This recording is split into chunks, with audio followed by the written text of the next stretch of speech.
Recording going. Alright. You sure you don't want to watch the carnage?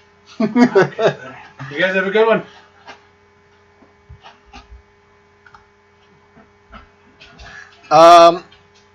Who wishes to do the recap to earn a point of inspiration? I still have one, and we do have 2 returning people, so I'll still leave it up for someone else. I vote Zin retells her story. This is her mission. Shoot. Okay, I can. I don't know if it'll be worth a point of inspiration. Let me see what I remember. If I remember correctly, we set out from our fort after a night of debate, healthy debate amongst friends, regarding events that had happened before Zin joined the party. But we put that aside as we set out to make our way towards this town that the voice told us to meet us at. The journey there was rather uneventful. We didn't encounter any resistance on the road. We got up daily and had some conversations in the morning, and then set out on the trail or on the road during the day, kind of following the direction we knew. I used my spell at one point, but it turns out we didn't need to continue using that, so we just followed the road. We did have donuts. Thank you, Nix. We did stop at one town, I believe, on the way to the place where we were going. And Zin met a dwarf baker who she persuaded to trade recipes with, and had some free donuts that Zin shared with the party. We set out again, another couple days before we reached our destination, and as we got close, we devised a plan as a group in order to kind of potentially ambush our ambushers. Since we knew that they were suspect, they were not Aiden, obviously, so we wanted to make sure we didn't jump into a trap. So we set a trap for those who set a trap for us. And as they were leading Caradwin away, who was pretending to be Zin, we sprung our trap on them and overcame their forces. And now we have, I believe, 1 living prisoner. 2. Two living prisoners. Thank you. And after the scuffle in the streets, we threw all the bodies into the hay, and except for the 2 prisoners, and we were going to find an open house or one of these buildings. If it's unoccupied, we were going to interrogate our 2 prisoners. I believe that's where we left off. All right. Give yourself a point of inspiration. Thank you. Yes, you guys are in the town of Yandrea. This is where Stig's, you kind of discover the way that these bandits are dressed, more like that Stig was dressed. This might be his hometown. It's not. I can tell you right now, it's not. Damascus. Not Stig. Damascus. Yeah, it might be Damascus's place. So, yeah, you guys got 2 prisoners. You dragged them into this warehouse where they are... I think they're paralyzed. They're tied up now. Yeah, they were paralyzed. You're welcome. And now they're tied up. Still unconscious. We did knock them unconscious. And Nyx did shave half of their beards, as she put in the chat. All right. We pick it up from there. So while they are still unconscious, I advise that we definitely make sure we strip them of any items, and then we put them in separate rooms. Make the one who initially spoke to you think that we broke the other one, if we can somehow make it sound like he's being tortured in the other room and trick him to see if he'll give up some information. Well, unfortunately, this is like a shed. But that was a very detailed strategic planning, Gallenford. It's almost as if you've done this before. I've read tales.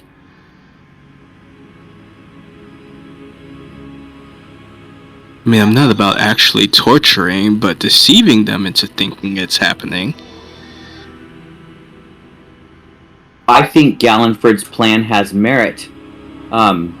If only one of these buildings is unoccupied, though, is there anything? What is in this building? The one that you are in is like a think of it as like an equipment shed where there's just a bunch of tools and everything. Is there a table? Yeah, there would be like a work table. Okay, I want to stand the table up on its end to make it into 2 rooms, and we'll put one of the guys on one side of the table and one of the guys on the other side of the table, so they can't see each other. That's a good idea. I was almost gonna say we can make it seem like one of them already woke up and was tortured to death, and just make the area look like we used some of the tools on him. Well, all we need to make this scene convincing to either of them is a whole lot of blood. And we have bodies outside in the hay, and we can, splatter some of their blood all over the room and make it look like we completely demolished his companion.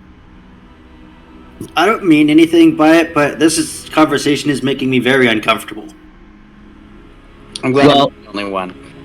I understand your reservations, but we are not suggesting actual torture. We're suggesting the appearance of torture.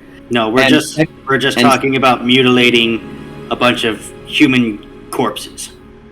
Well, really just one, I think, would be sufficient, and we're not really mutilating him. He probably already has a puncture wound from the fight. Maybe we just grab some blood in a bucket and smear it around. But I understand. Is there any paint laying around, maybe, in this room? Looking around, you don't see any paint. We don't need paint. That's silly. I understand the reservations that anyone would have, but if you're uncomfortable, you are welcome to leave. I will do whatever it takes to find answers to where the love of my life is being kept. And if it makes your stomach uneasy to see me get the answers I need, then you're welcome to step outside. I have no problem with that. You could keep watch. I'm gonna go keep watch. Fair enough. I'll go collect one of the bodies that looks like it has the most blood, and go. Is this one acceptable, Zin? This is sufficient. Thank you. Now I am not an evil person. I am neutral good as my alignment. I also don't like to do horrifying things to people, but I agree that Gallenford's plan has merit as a deception only. I actually don't intend on murdering anyone. Okay. I just like picturing you actually said that in character. I'm actually neutral good here.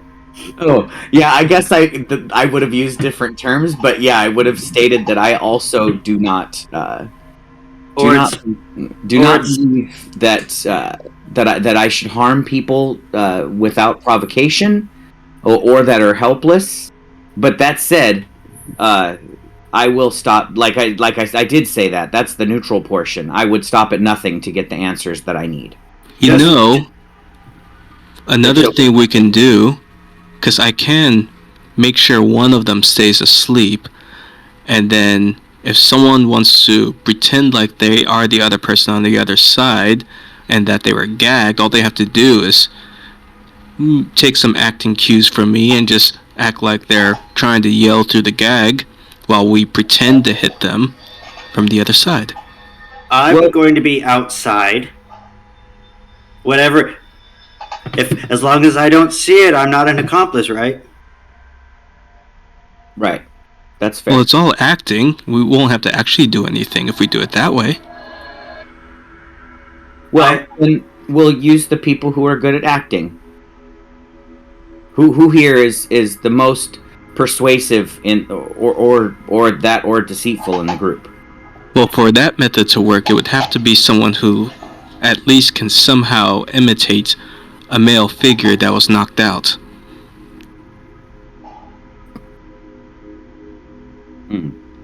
That kind of leaves Mason and Stig, unfortunately. Why is that unfortunate? Mason and Stig are... Where is Stig? Well, they both Stig went outside. don't want... Oh. Well, I just joined your group, so I'm not sure if this is normal. You guys do this? Isn't Gallenford a... Not much of an old hand either. I joined up maybe like 3 weeks ago, 2 weeks ago. I mean, I guess if someone else wants to play the torturer, I can do all the acting of someone who's being tortured. I'm actually wondering, my response to whether this is normal or not is that I don't know what is normal, for I am also just as new as Stig is. But that being said, what would you offer as a plan to get the information that I need otherwise, other than Gallenford's plan? We have a while these two are sleeping, right? They're unconscious. Are they going to wake up in 2 hours? Gallenford, if you can give me a couple good screams, I can record them and just play them back when you need me to.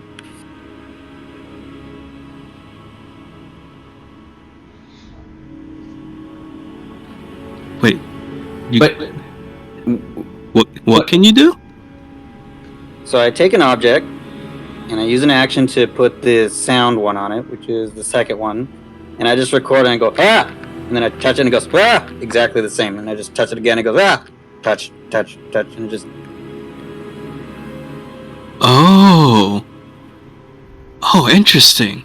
Okay, I kind of wrap something around my mouth, and I'll just be like,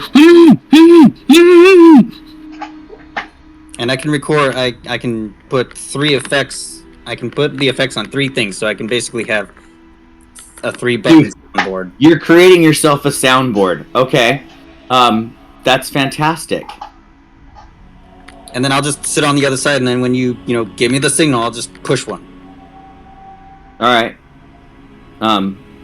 Yeah, that's a good plan. We can use magic and deception to make at least one of them talk. So Gallenford is then going to use his best acting skills to make out 3 different sounds. One that sounds like whimpering, like he's anticipating a strike. One like he's trying to yell no through the gag. And the final one will be like like if we finished him off, like he wasn't useful. A death gurgle. Yeah. So a whimper, a pain, and a death. Yes. Yeah. All right, Gallenford, give me 3 performance checks.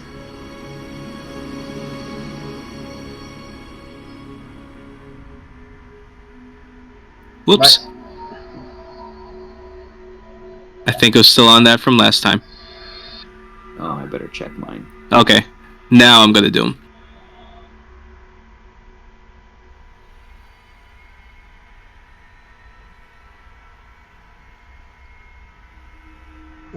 So a whimper, a no, and a death gurgle. Okay.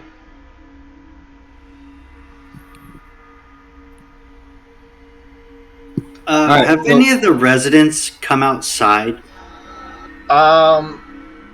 You can give me a perception check.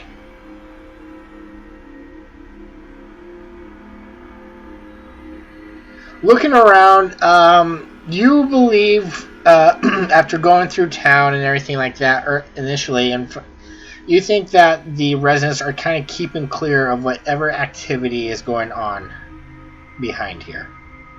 Good, because that would be awkward.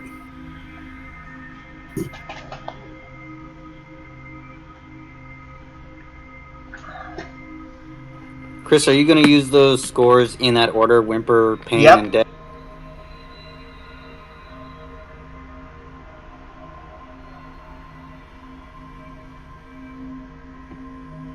Okay, recorded. Perfect. Okay, so I'm gonna question the first one, the one that's not on the just by himself. Is anybody else gonna be in the room with me, or on this side of the table? If you want, I can try and. Do you want me on the side with you, or Carrotwin? Do you want any part in this? I mean, you have some scary spells that can come off intimidating. Sure, I can help out wherever I'm needed. Gallenford, I would prefer you on the other side to be the person who would essentially be torturing the other guy. But you're not. You're just making sounds. Well, my sounds were recorded, so I could. Mason's going to play the part of other prisoner, and I'm just going to push the buttons. Right. If you want me to be a bear, and I could like get some jelly donut, and then like make it look like I tore his arm off or something. Jelly donut. That's totally fine. As a matter of fact, I could, when he wakes up, I'll just tell him to take a look at that bear and see if he wants his arm in that bear's mouth.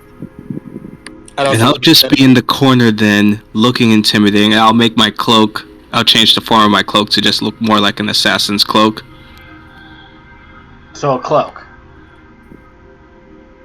Well, this looks like I've been making it look super, like, flashy. This time now it just looks like a black assassin's cloak. Alright, well, I am going to splash some water on the face of this dude that's chained up or tied up in a chair. And remove, or I'm gonna say we put like a sack over the top of his head.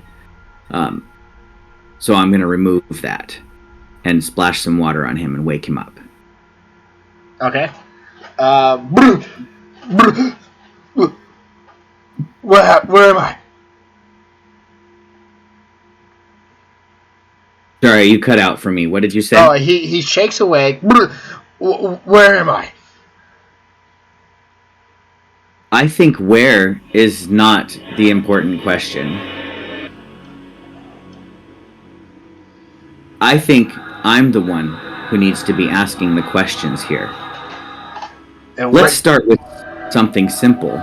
Something that perhaps your friend didn't already tell me. Whoops. What the hell is that? That's where. So that I would kind of tap my foot a little bit. Yeah.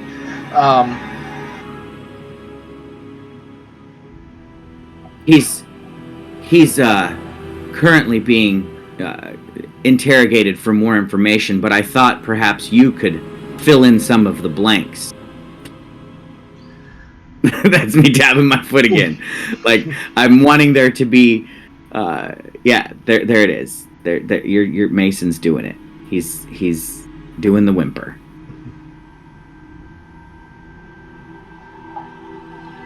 So does this guy react to the sound at all?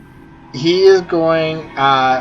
He's going to do an. Oh, he's gonna try to see if he can discern if that's an actual whimper or whatnot.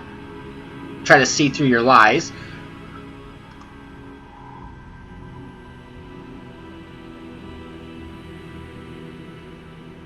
Once this loads.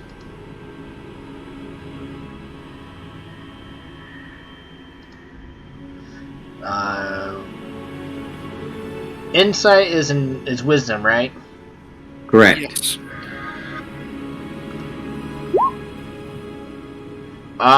He's believing the whimpers. I see you may have had some doubts there for a moment, but fear not. I'm sure your friend will live even without his arm. As I motion back to the bear, it's enjoying a snack currently. Hopefully, you don't meet the same fate. I hear that bears really like legs. Maybe you don't need your left leg. Zen, give me an intimidation check with advantage. Yeah, I'm not super charismatic. That's why I was going to say maybe the charismatic person should be the one. But I need to... So just Galliford. Yeah, I know, really. He's... Well, and isn't Caradwin no, Caradwin's a wizard. Right? You're not a sorcerer? Or are you a sorcerer? Yeah, I'm a wizard. Yeah. Oh, I don't know. Last time we checked, she was a wizard. We don't know what she might be now. With advantage. Let's see how intimidating I am being. Okay. You know what? I'm going to use my point of inspiration. Well, you already rolled with advantage. I'm going to roll again. Can I do that or no? No. Inspiration. He already gave you advantage. Okay, well, then that's how intimidating I'm being. I'm probably saying this to him, and the words are scary, but remember, I'm like a sweet girl. How intimidating can I be? So after you do that, Gallifrey is going to come up with his best different voice than what he normally does. Just be like, "Don't mind my friend here. She's hoping you'll talk, but I'm hoping you won't so we can cause you some pain as well. Which way do you want it?" He looks at Zen up and down. Well, give me the room with her and I'll spill whatever she wants. And he kind of is like undressing you with his eyes.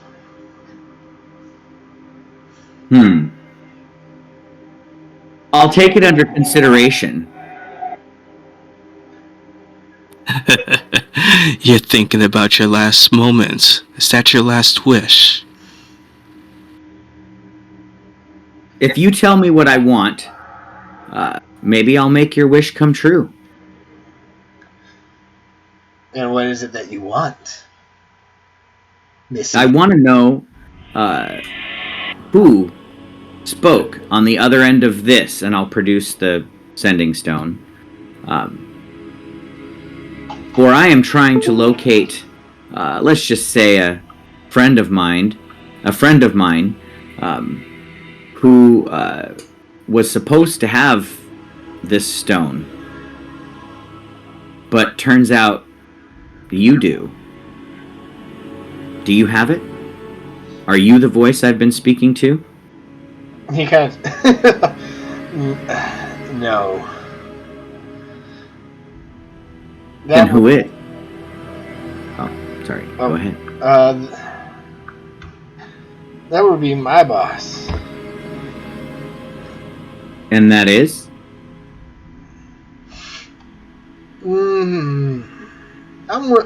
Give me a little taste first. I cast suggestion on him. This guy's fucking grossing me out. I love it. I love it. Please do. He's being gross. Yeah. I suggest you just answer our questions so we don't have to kill you. Because the next step is the shadow monster that will literally eat your soul. Jesus. I love it. Oh man, we could really use Beauregard right now.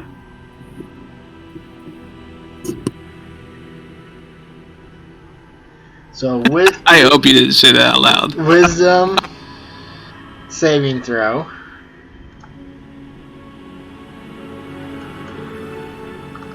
And you see his eyes kind of gloss over, and he kind of goes slack. Kind of like, his name is Rogan. And where is this Rogan? At his brother's ranch. And where's that? North of town. And is Aiden with him? Don't know who Aiden is. Did he have a prisoner? We did. What happened to this prisoner? He was collected. By whom? I don't know. But your boss would know. Yes. You've been so very helpful. I think you deserve a reward.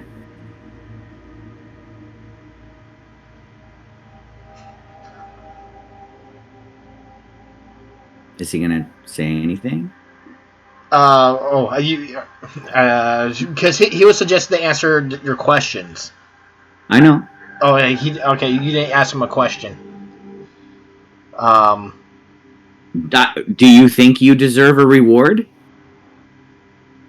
He looks at you. Yes, I've worked hard. I'll pick up a hammer on the workshop table and I will smack him over the head with it. Go ahead and give me an attack roll with advantage.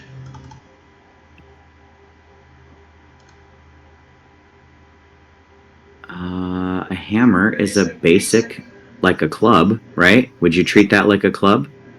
There is a weapon called a light hammer. Is it a simple weapon? I believe so. Basically a bludgeoning version of a dagger. I mean, I'm proficient in clubs, so I will club him with the hammer. So that would be a strength check.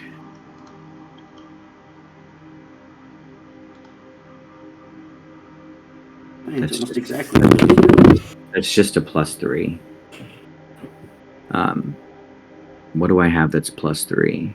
I'm going to use an acrobatics check because that's also a +3. Because if I hit strength, that's going to say +0. Right. So yeah. And I don't have any melee attacks. I use only dex for my weapons. So. Okay. Yeah. You go ahead. 15. That is what you need. Oh, excellent. I whack him over the head, hopefully doing 1 point of damage at least, and knocking him out. Yeah, he's knocked out. Yeah, I meant it to be non-lethal. I just wanted to give him his reward for answering my questions. And then after he's knocked out and asleep, I will kind of clap a little bit. Good job, everyone. We only had to use one sound effect, and we didn't need to resort to the death gurgle. That was quick thinking on your part, Caradwin.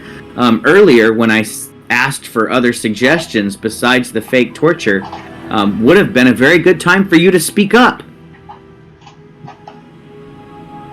Listen, I just wanted to not be the crazy one for the day, I think. I think I've earned that. 5 days crazy, 1 day sane. Good rotation.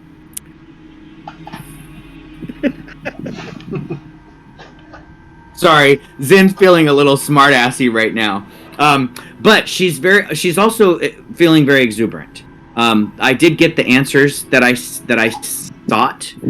So I thank you for using magic to get to the root of the matter so quickly. And I would want to address the group. So I know. So I would call the ones who were watching, Stig and Mason, back inside. Turns out we didn't have to do any torture at all, as Caradwin had a much less gruesome solution. And he was quite pliable after Caradwin used her magic. What he did divulge, however, is going to require me to go north of town to a ranch, which I'm assuming probably is fortified by many more of these men, looking for the name of the guy. Rogan. Rogan. Oh, Rogan. Thank you. Looking for a man named Rogan, who turned, it seems, turned Aiden over to someone else. And this person, these people don't know who came to collect Aiden, but Rogan would. And if Rogan is in the process, in the business of kidnapping and selling people, perhaps that is a cause worthy of the Meddlers of Mischief. If not, I shall deal with him myself. As long as we get to rest first, then yes, I'll gladly do whatever we need. Well, my only concern is that Rogan is probably expecting these guys back sometime soon. And they're obviously not going to return. So, what do you think? What state do you think that will leave him in? Do you think he'll leave town? Do you think he'll... Maybe we should at least go see, like, this ranch. Sorry, I should have clarified. I just need, like, a quick break, and then I'll be okay. Did we find anything on the bodies? What were you looking for? Perhaps an insignia, a kind of just a telltale sign of who they may be working for.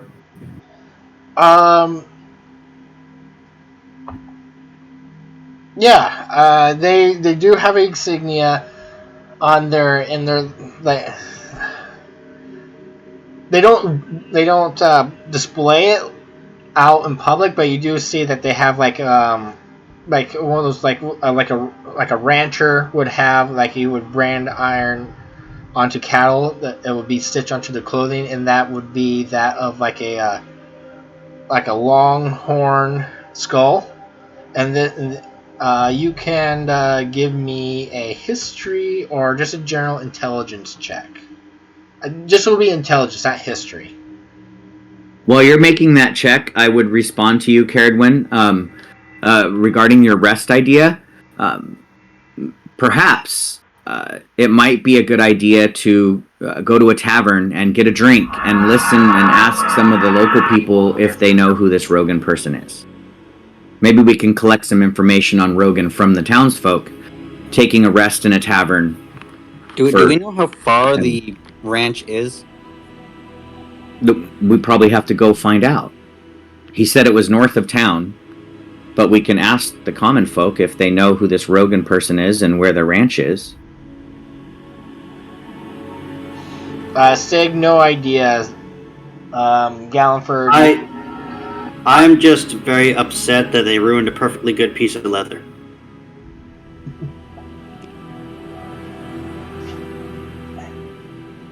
What leather was ruined?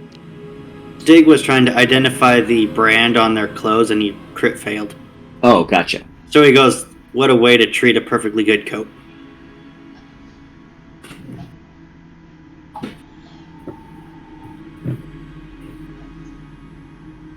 Any useful weapons they would have had on them, I would have stripped off of them and just thrown in the bag of holding, just that way, even if they do come to, they don't have anything they can use.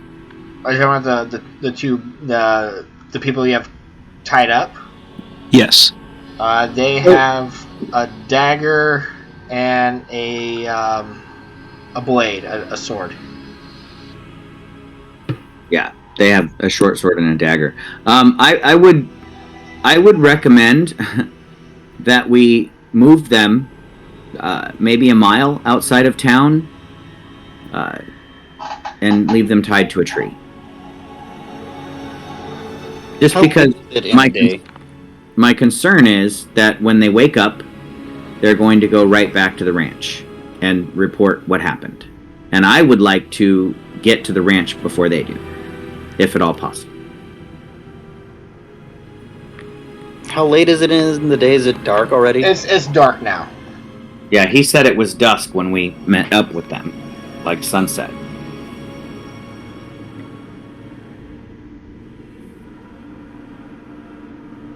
Well, I'm up for whatever you're doing. I can see in the dark. Yes, this is your quest, Zin. You make the calls. Let's go to a tavern and glean whatever information we can from after we take these bodies out to the woods. Well, that was a good trek out there, which would take some time.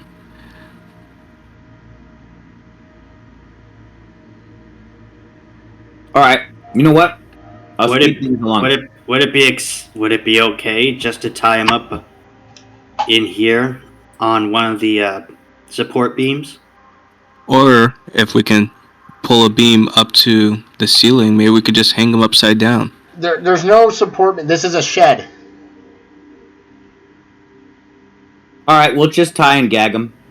It'll be several hours before they're discovered, at least, I'm sure. Maybe do it in a humiliating manner. That way, even if they're discovered, it'll be an embarrassing way. We'll strip them naked and put them right on top of each other. Are there any beds in here? No. Okay, I'm out. They were having their gay loving in the shed. I'm so glad that Zin goes from saving her boyfriend to let's make a scene. Well, I'm actually picking up on Gallenford's theatrics. I know what makes a good story. Or I'm learning.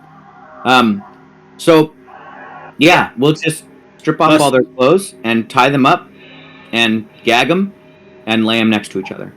It must be a desert thing, Stig says as he leaves. Come on, Stig, let's go find that tavern. Yes, we're gonna need it. So once they're very secured, I will double check the knots and the gags and make sure there's nothing sharp within reach of either of them. And then I will go to the tavern as well. Okay. You do that. You secure them. I would say you secure them tightly, making sure that they can't easily escape if possible. You close the shed down below and kind of lock them in a bit, and you guys make your way to the tavern. Just drag you to the map. Are we able to find a tavern? Yeah, there's one in town. As easy is a big old saloon. You guys hear like piano music. Think of it honestly as a Western saloon.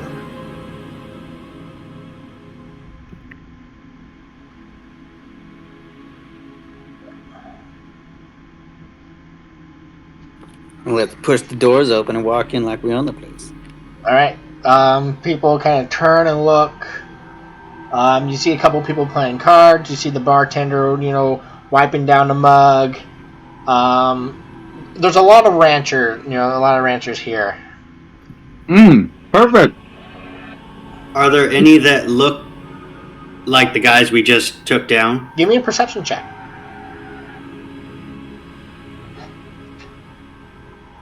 I'm gonna look for that too.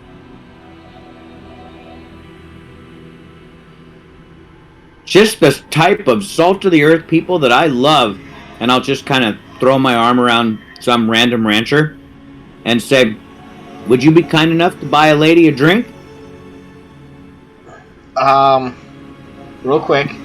Stig and Mason, you look around, kind of scanning the place.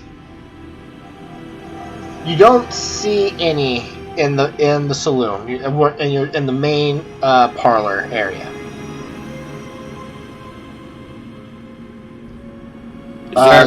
Is there any music or performance going on? Yeah, that Gallenford can sneer at because he's obviously not as good as him. There is a guy playing the piano.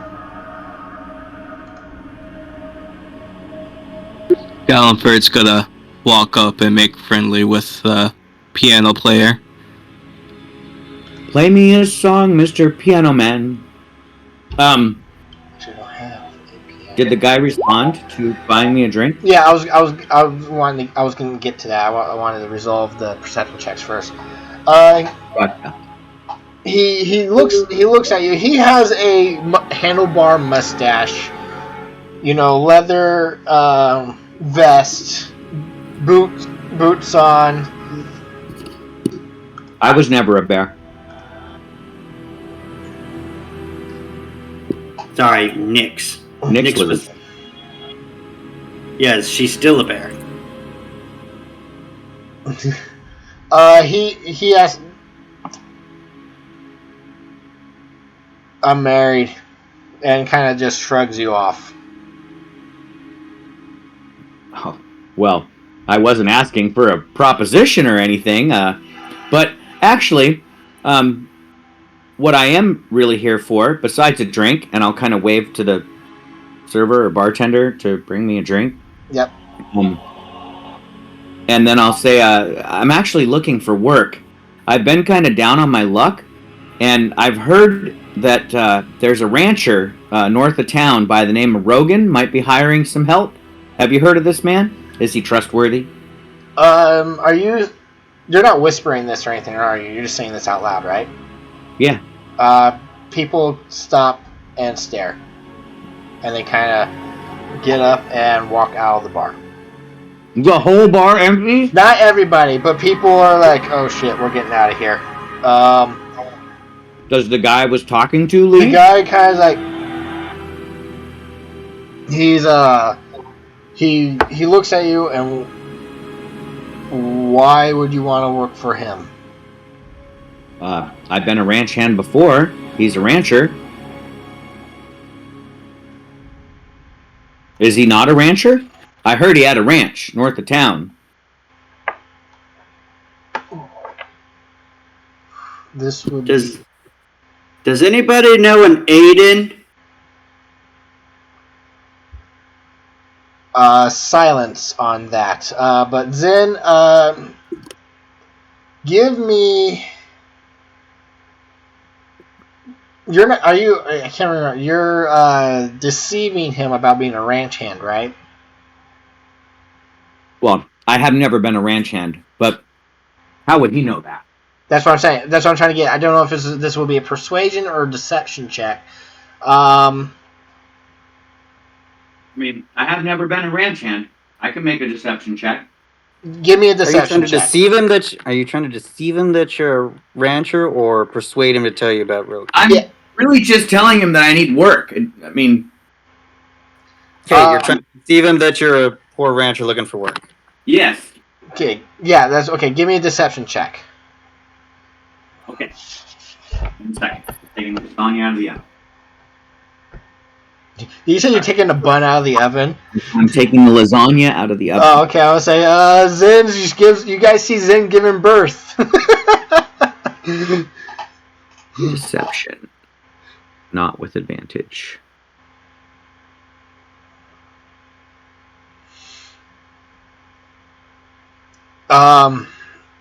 He grabs your hand and looks at it. You know, he's looking around. You know, massaging it. He sets it down. You never worked a day on a ranch before.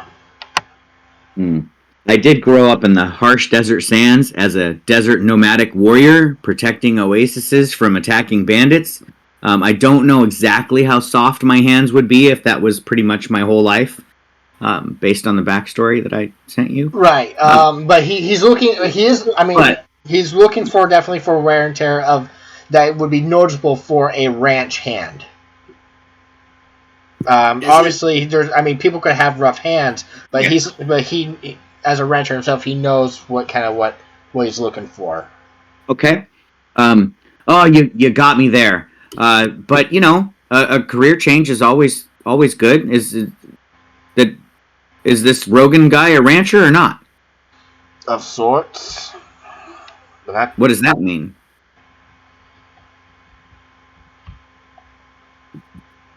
Look, you seem like a nice gal, but he's not somebody you want to go work for, unless you're the troubling type.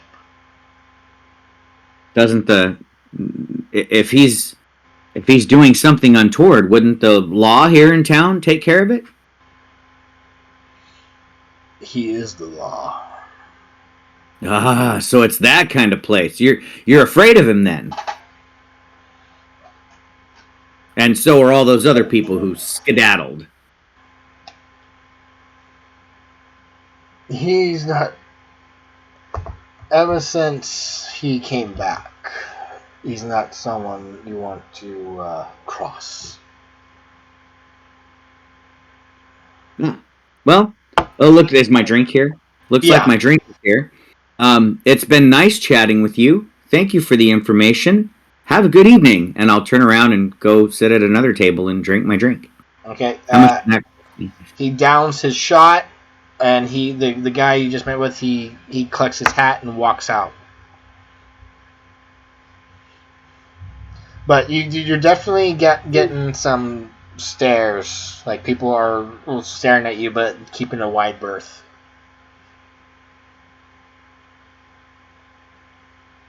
It's probably my smell. Yeah. Sting is going to go up to the bartender. He goes, "Where can I find Rogan's ranch?"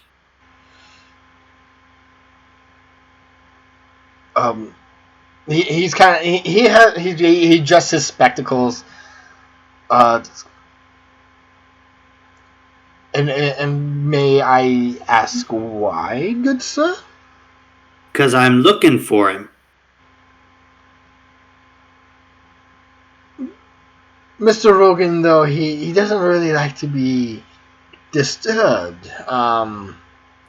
Listen, Rogan asked us to come. He was supposed to send people to come collect us. They never showed. Give me a deception check.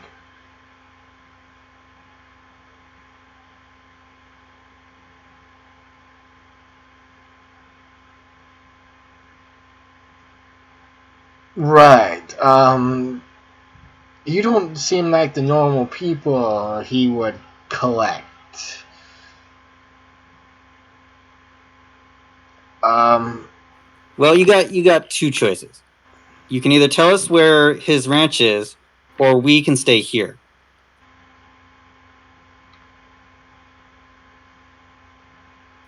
And I'm just gonna push a glass off the table and let it break. Do I see and overhear this exchange? I'm sure it's not quiet. I turn around and as I hear him say that, we'll stay here, and I raise my glass and I'll say, and we're really good for business. Look how we cleared the place. We can do that every single night. Give me an intimidation check with advantage. Gallenford just sighs. Is like, oh, I can't advertise our name here. Oh, I think we should totally tell them we're the Meddlers of Mischief. He kind of it's. What did you say? What kind of check? Oh, I told Mason to give me an intimidation check. Oh, gotcha, Mason. I didn't know if you meant him or me, because he broke the glass. He got advantage because of what you said. But anyways, this guy is very skittish. He's not very hard to intimidate. North of town. It used to be his brother's ranch, Damascus.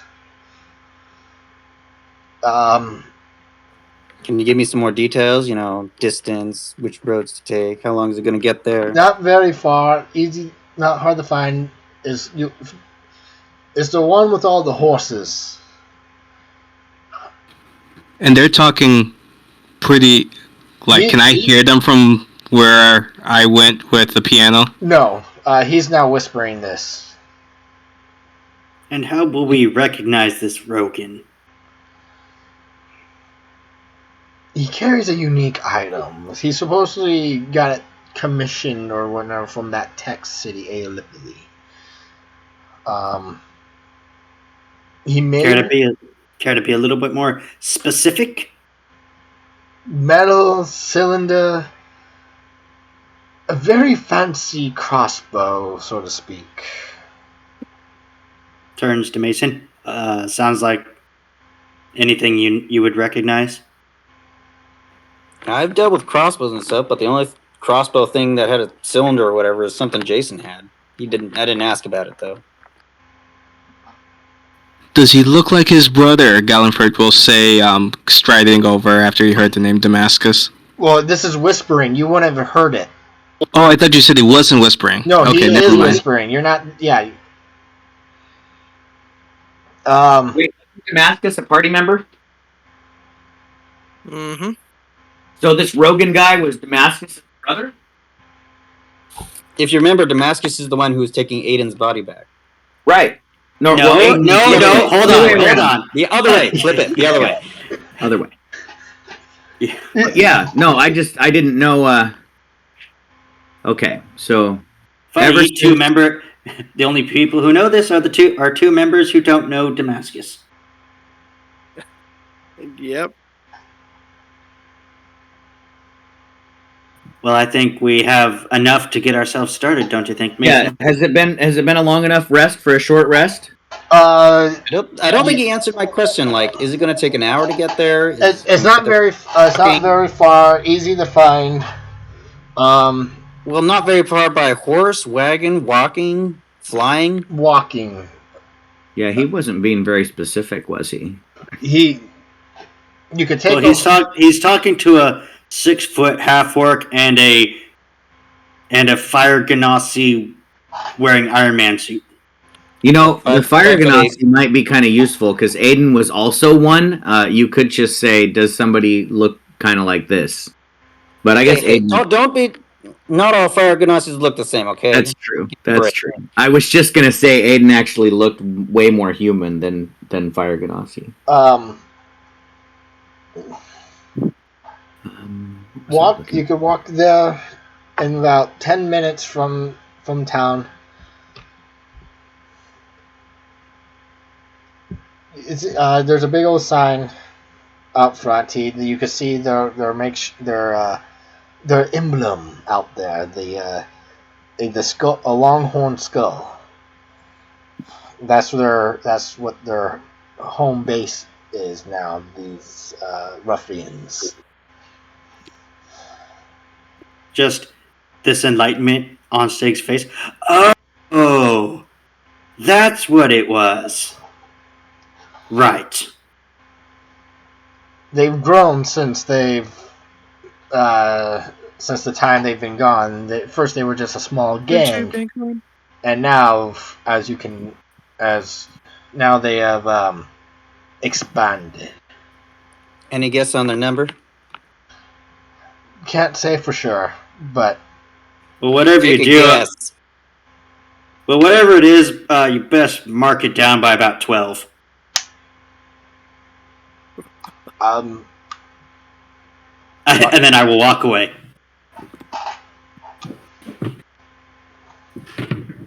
Well, you heard the man. Take a guess. Minus 12, if you can even do the math. They expanded. I don't know the exact numbers. They give me a guess. Input those figures. 30? Minus 12 is 18? Or did you already subtract the 12, getting you 30? Maybe they had 50 a total? All right. I'll just pass him a gold piece and be like, thanks for the information. We'll get out of your hair now.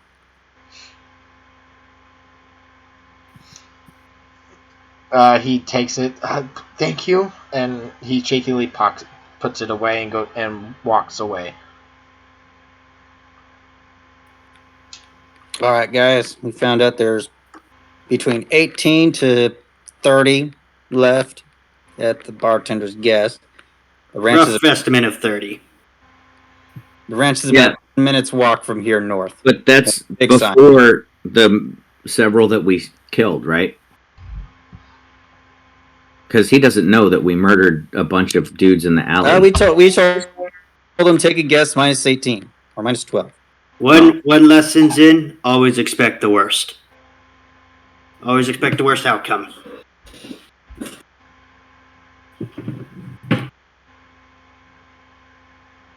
So, like I said, it's about 10 minutes walk north of here. We could probably get there faster on horses and wagon if we wanted to go. Do you guys still need a rest, or do you think you can make it? This would have been a short rest with all this going on. I'm going to. Then I don't need a rest.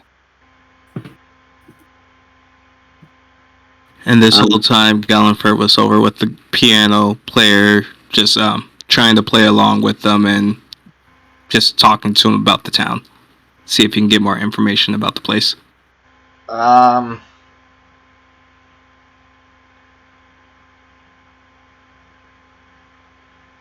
Give me a persuasion check, because you're a stranger that just randomly showed up to him while he was playing and sat down and tried to play with him. Oh, Jesus. What are you trying to ascertain by talking with him?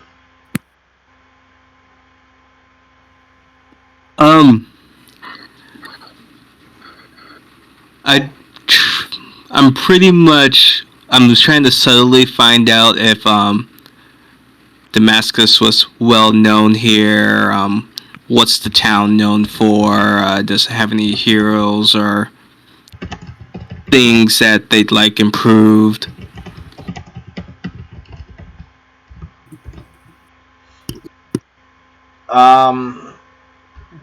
Obviously the town is known for its livestock, mainly cattle and horses.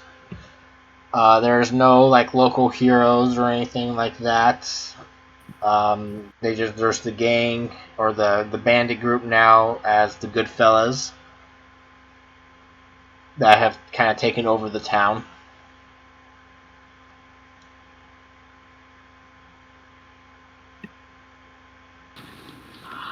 And while trying to like kind of poke at like a name or anything, does Damascus' name come up at all?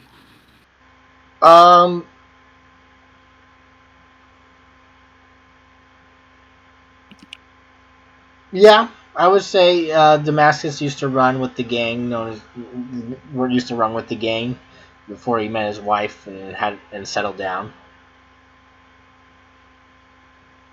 He had a wife?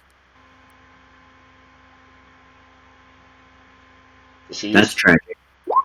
She used to work here.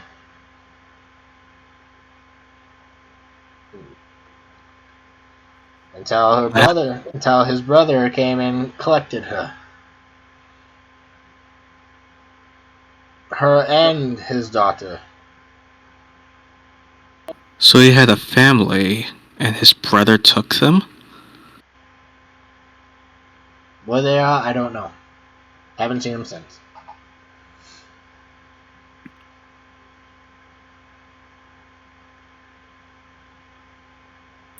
Well, that was some useful information. Thank you. And I've never played a piano, but your music is awesome. And I'll just kind of praise his music. He says thanks, and he waves with both hands, and the piano's still playing. What? Is that magic, or are you not actually playing it? Who knows? Wait, what'd you say? Who knows? He shrugs. Kind of like keeping his secret. He just likes sitting at the bench. Can I insight check him to see if it's him or not? You can give me an insight check. You could. Gallenford, we have pressing matters. Unsure. Okay, then I believe him and I think it's amazing.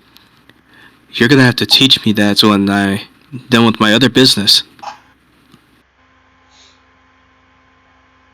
I'm already packing up and getting ready to go north of town. I was doing that when you guys are doing your other interrogating, so I'll probably be finished at the same time. I finished my drink and I leave a couple of copper on the table. Okay. Thank you. You guys kind of exit the saloon, and now you're kind of like out on the streets, walking on the bordered sidewalk. What do you do? Do you head? What do you guys do? Yeah. I would immediately tell Nix and Caradwin, since they know of Damascus, that this Rogan is his brother, and apparently Damascus had a family that Rogan came and took. I wonder wonder. if this Rogan person blames Aiden for Damascus's death. Well, we'll ask him when we meet him. Indeed. Oh my god, Nix, this explains why you acted like your dad. Honestly, knowing that his brother kidnapped his wife and daughter makes me feel bad because we did always used to, I guess, not necessarily pick on him for acting like a dad, but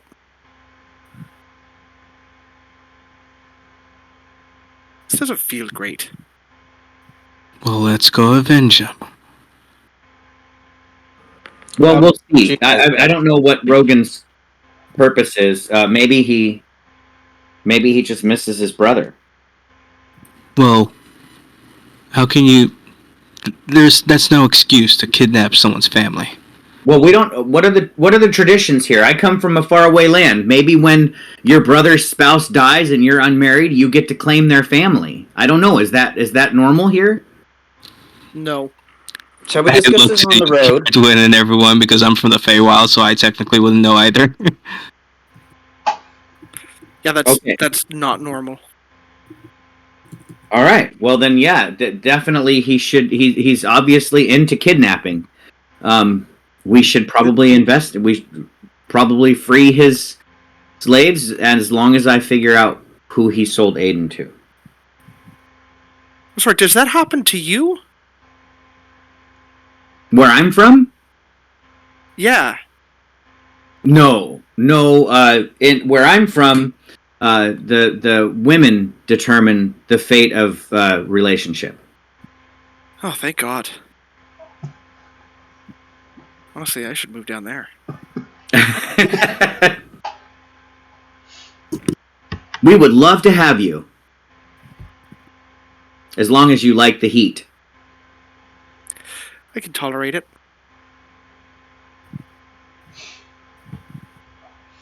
All right. So we're talking about this as we're heading towards the ranch. Before we get there, though, I would say, do we want to do the same thing we did last time and kind of scout the place first? I would be happy to summon a hawk again and have the hawk go in or Caradwyn's bird is actually probably more native and unsuspicious. I can have Morgan fly, and I have my little ghost friend as well. So yeah, I'll let you do that because I don't want to burn a wild shape just yet. So yeah, if you want to send your familiar and figure out if there really are 30 men in there and perhaps where this Rogan guy is, like get a lay of the land. All right. I'll send Morgan ahead. So you make your way north, keeping an eye. There are ranches. You see other ranches off in the distance and everything like that. But with the directions you're given and with the clues that you were given, you kind of are able to figure out where this particular Damascus particular ranch is. Right, it's the one with the most horses. You definitely see that. There are plenty of horses outside in the corral.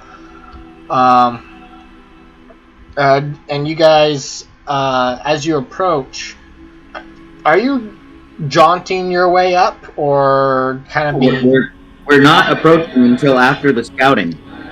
Well, right. So what I'm saying is, are you trying to keep low, even in the distance? You can see people, Yes. lights. Yes. Okay, that's what I'm trying to get. You're being stealthy. Yes. Otherwise, scouting serves no purpose. You get to a point where you can lay low. Caradwyn, you prepare Morgan to fly, and you all see, though, that a group of riders leave in the night from the ranch.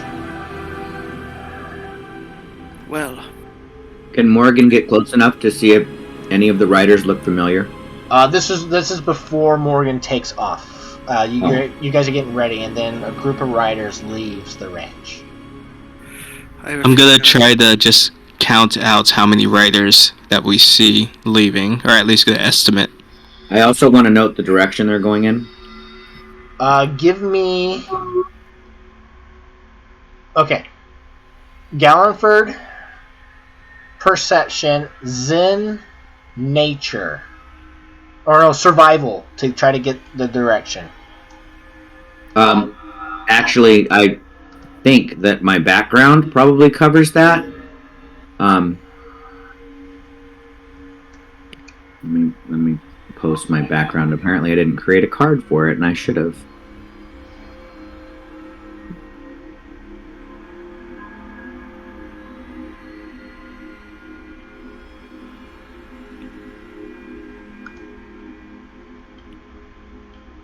So, according to Wanderer, I have an excellent memory for geography, and I can always recall the general layout of terrain, settlements, and other features around me.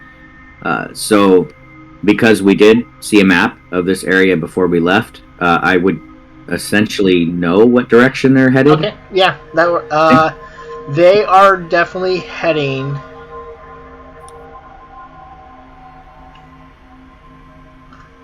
I gotta pull up the map again.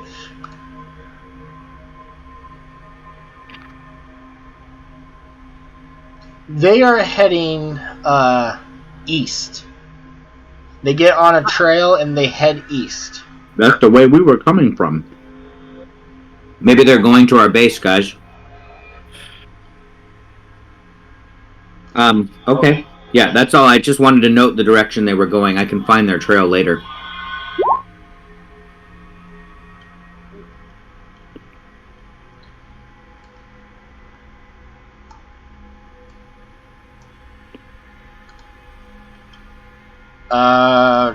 Connor, do you see Morgan? I do, yes. Okay. Alright. Well, before Morgan would have left, I would have simply commanded them to fly around, see what they can see, and return and show me what they can find.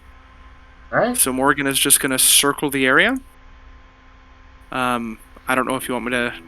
You control Morgan. You do what you want to do. Alright, Morgan is going to be about 50, 60 feet up. Yes, Gallenford, I'm only seeing black. I think it's because our tokens are not on the map. Correct. Alright, Morgan, 50 feet in the air. Gonna kind of fly over here. Oh shit, that's a big guy. That big guy, he is, think of him as just a big old human. He's not, that's the token he has. But he's a big human. So like in an action movie, this is the big guy that comes out and cracks his knuckles and the hero's like, ah, shit. Yeah, this is tiny. Yeah, alright. This is meat or potatoes. What the heck is in here, though? That's hard to see. What? These things behind Tiny. He's looking at chickens. That's a chicken coop. Oh. I'm still seeing black. That's the whole... You're not there yet. That's why. We're only going to know what Connor tells us. Exactly. Morgan's going to fly over here. I guess that building's closed. You're flying right next to a barn. Okay. That's... Captain. Two got regular guys. So, Caradrin, what do you see in the compound? Are we stealing the diamond? Is there any gold? I technically don't see anything yet. Oh. No, this is it's a joke. It's a GTA reference. Yes. We're pulling the Cayo Perico heist. You see, in separate beds, that are kind of laying there. They're a young woman and a child. Oh shit. Okay. Morgan will kind of land on the windowsill for a minute. Kind of look in and then fly away.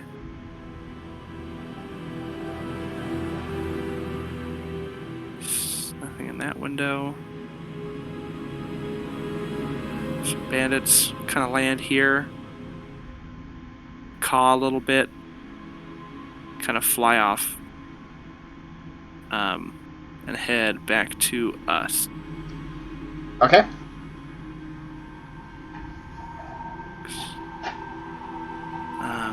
Okay, so I counted at least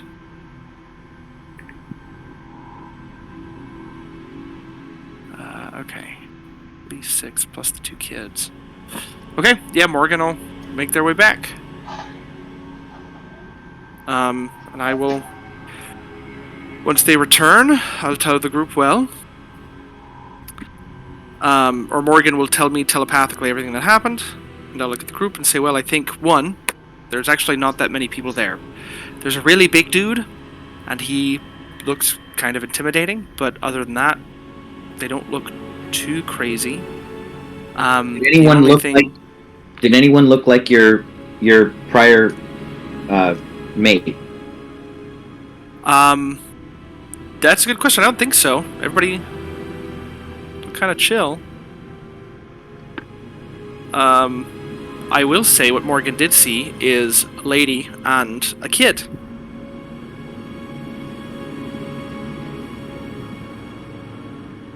So his family is there. I think Damascus's family is here, yeah. Are they pretty spread out? Right now, yes. There's, based on what Morgan saw, there's a couple guarding the main house, a couple kind of behind it. At a campfire to the north, what would that be, northeast of the house, just outside of it by a campfire, there's the big dude and another guy next to the chicken pen and the horse pen. There might have been some other people inside, but the only two that she was able to see through the windows would have been the wife and daughter of Damascus, or what I assumed to be them. There were a few other buildings, but they were locked, or at least Morgan couldn't see into them. So, based on your description of what's in there, Zin's little gears are turning in her head, and she says, if I had to guess,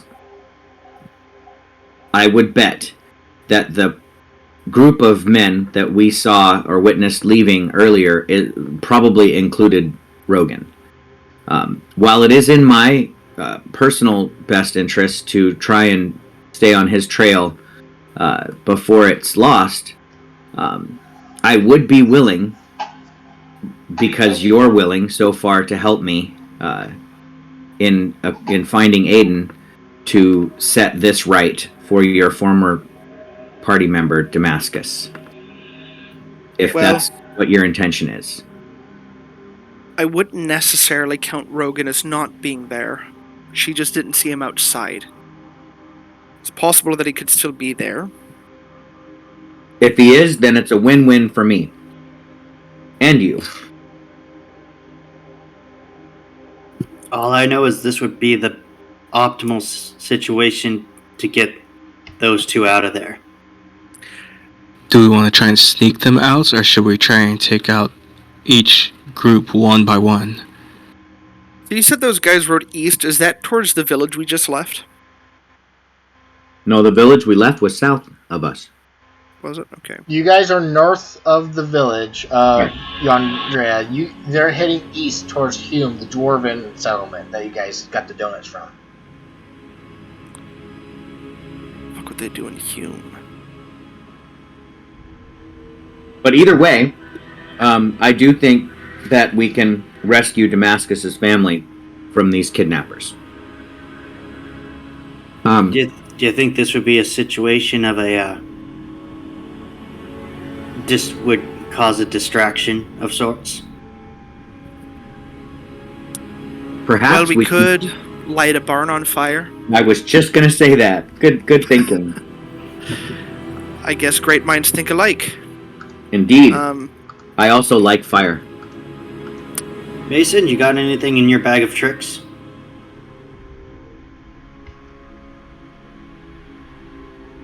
Mostly close range stuff, but I can light fires.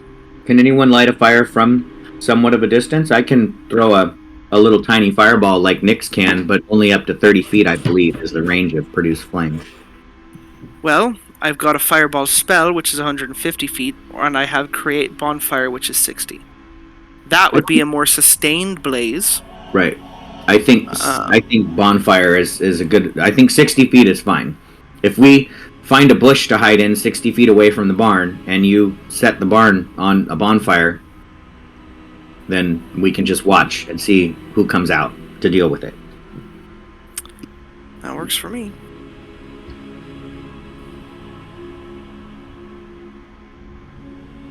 Excellent. I'm going to change my shape when we start this fire.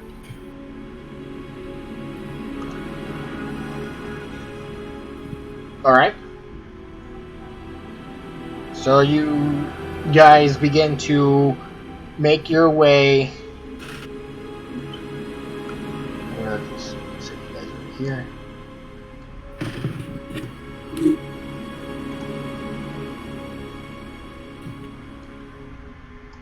Towards the entrance. You guys are coming from the south. You guys are right. Come here.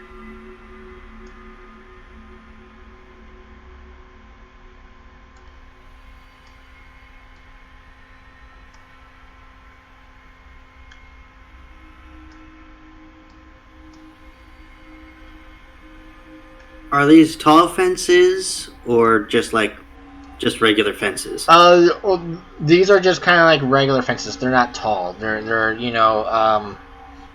chest height, and they're gapped open. So they're like old they're wooden fences with poles going sideways. There's no slats of wood.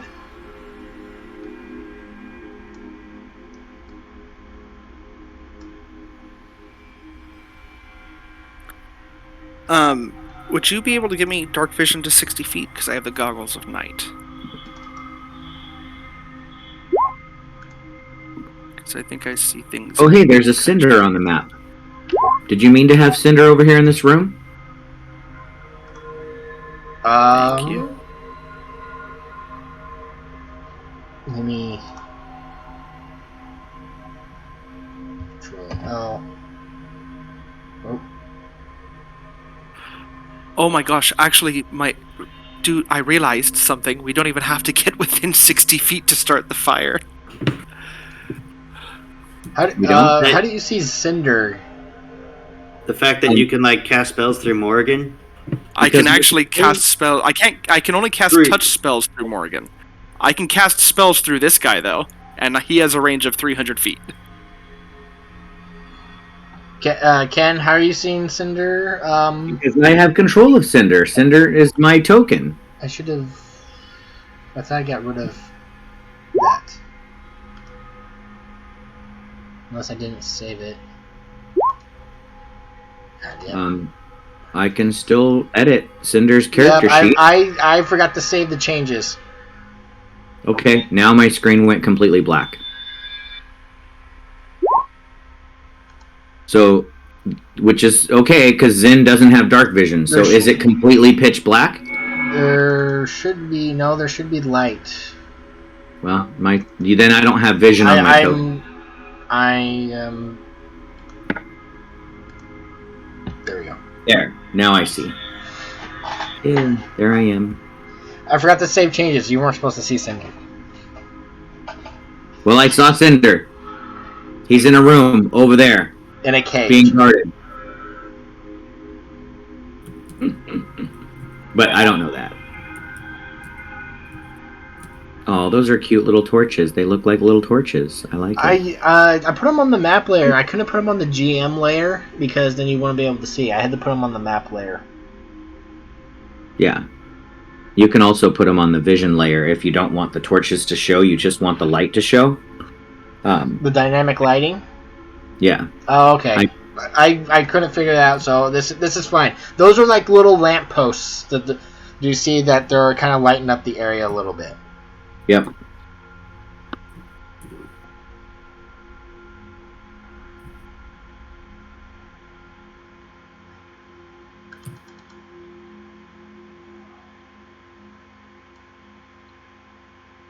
All right. You guys are in the corner of the ranch. All right. So once we set the fire, what's the plan? I want to see who comes out to deal with the fire, and then maybe we sneak by them after they are dealing with the fire. Which building has the wife and child? The main building here with the two guys in front.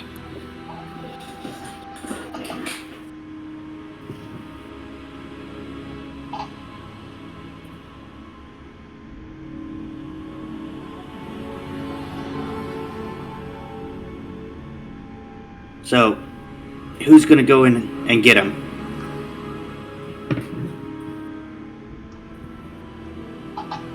Well, I can run defense if somebody else wants to go pull them out.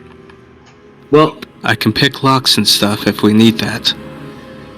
yeah, I'm gonna go in. I'll risk my life to save these people, assuming we see how many people come out to deal with the fire.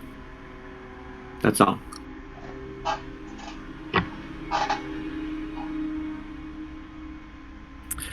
I think we just wait till the fire goes off and then go from there.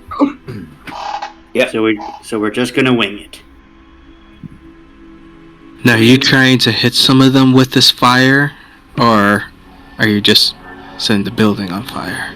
No. I'm just burning shit down. Yeah, we light a fire. They're gonna have to come out and fight the fire.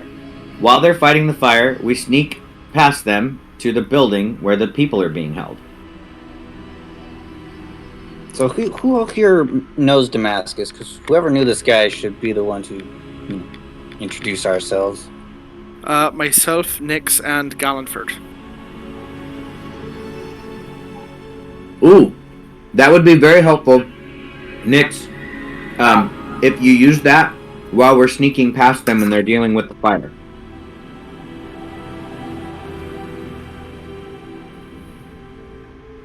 But we need the fire to be far enough away from...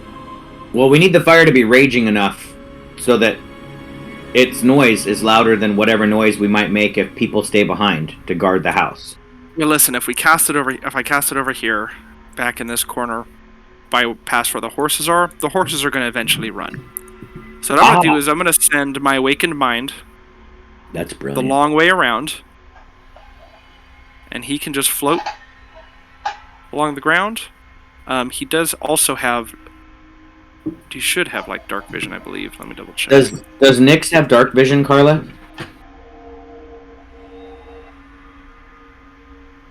Okay, so Chris, you got to give her token. My awakened mind also has dark vision too, for 60 feet. So Nick should have dark vision of 60 feet.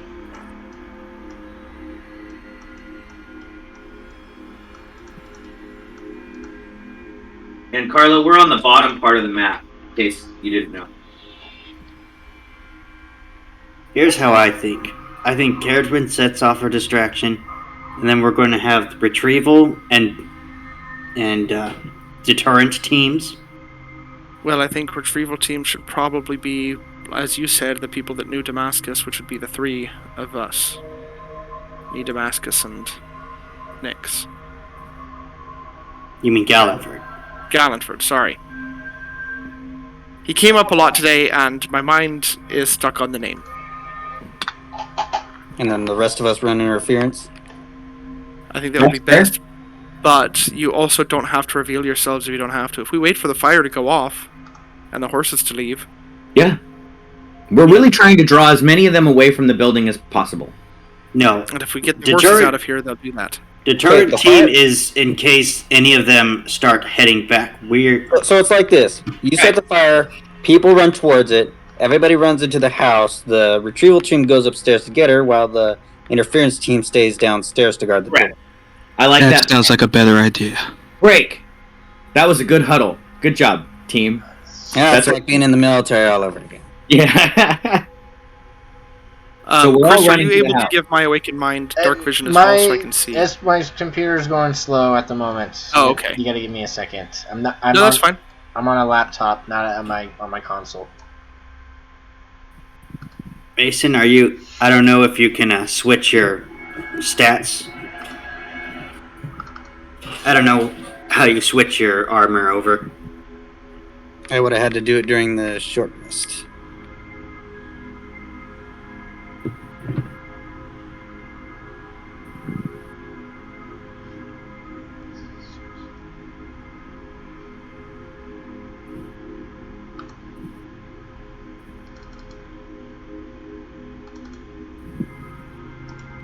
Now, for the retrieval team, did you know Damascus's family?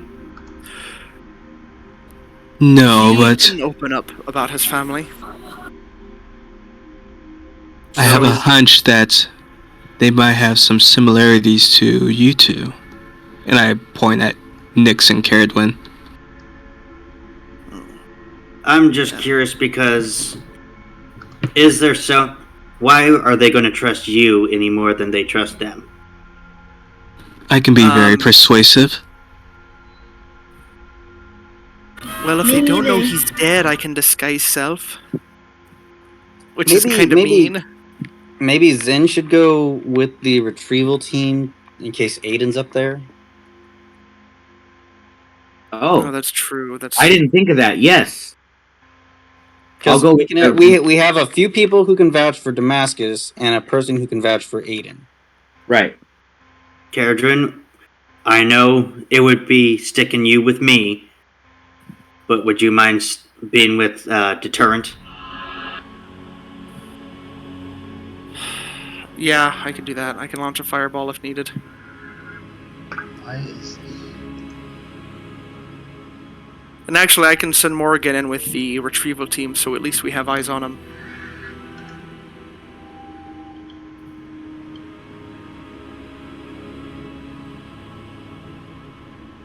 Retrieval is myself, Zin, and Nyx.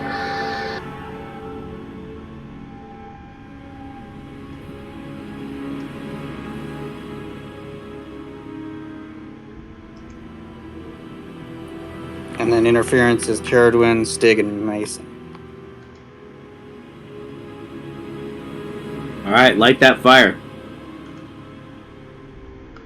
Come on. So light the fire and kick the tire. Alright, I don't know where... Because I can't see over there yet. Oh. Yum. What the hell? Oh, they're riding horses. I have... Okay, that's why that was doing that. It's like, I can grab everything in this room, and this is a bad idea. I will have my Awakened Mind fly wherever to the end of this barn is. And through him, and I can do this a certain number of times a day. I can do it 3 times a day. I can cast a spell through my mind. So I will cast Create Bonfire in the corner of the barn. And then I will have my Spectral Mind float away. Okay, hold on. I'm gonna reload. This has gone so slow. Probably because of everything going on. Yeah. Okay, so yeah, you can. For now, I'm gonna leave your token as is. You can see the barn. You see several horses in the corral with one cow. And then you create bonfire onto this barn. And that will stay there and just stoke a flame. Okay. And once a fire starts going, hopefully it'll spread quite a bit. But if not, I can send my mind back to light another bonfire in a secondary location as well. Okay. Yeah, I think it's so slow because I have everything going on, and it's just taking up to Kingdom Come. All right, so after a while, you guys are huddled down behind the fence line and everything like that. You have your awakened mind concentrating on the barn with that bonfire, and eventually the fire gets bigger and bigger and bigger.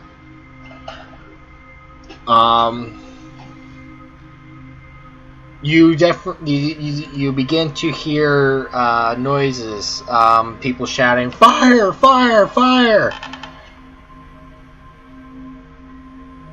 And everybody that you can see, come on, begins to rush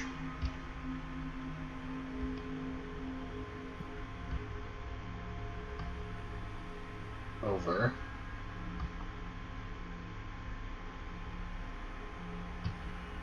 Is this the barn that you lit on fire way up here? No, the other. The one back here. Hold on, let me zoom out. Okay. So why is that guy running that direction? He's running to the barn. There's Yeah. two. There's two entrances. Yeah, there may be things that we can't see. He's either going for water or he's going to wake up the rest of the people. Gotcha, okay. Yeah, because he's running away from the fire.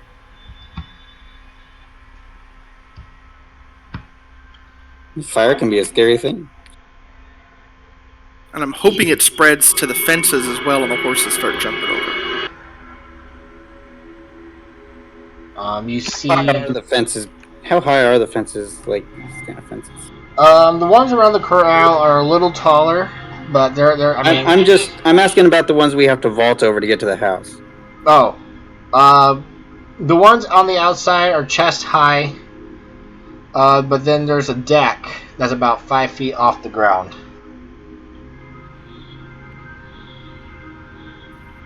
I'm just not sure I wanted to run straight down the path.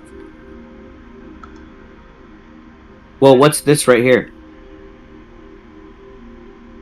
What's what? This next to us, on the other side of the fence. A garden. So we could run through the garden.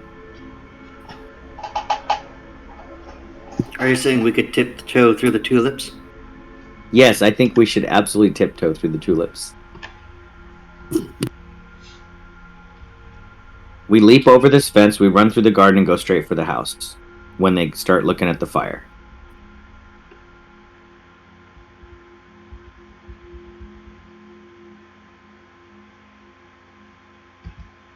We just set the barn on fire. We're not going to burn the whole estate. Well, I don't know. I guess we did kind of... Caradron just said she burning it and was hoping it would spread. Well, I'm having flashbacks to the Dracula game we played. Not the Dracula game. The one where Mark was DMing. Where did we go? Why am I drawing a blank? Barovia? Yeah, in Barovia, where we burnt down the wine cellar. No, we didn't. I think we burned down the whole winery. Yeah, like the whole thing. We didn't we also set the tavern on fire? Shit, we might have. We set a lot of things on fire. And then we ruined the Sun Festival. Mark! He's not here, he's in bed. Yep. Dang it. We had the DM right there. I know. Yeah, it's like... Well, what's going on, Chris? I'm moving tokens to the barn, and it's being slow.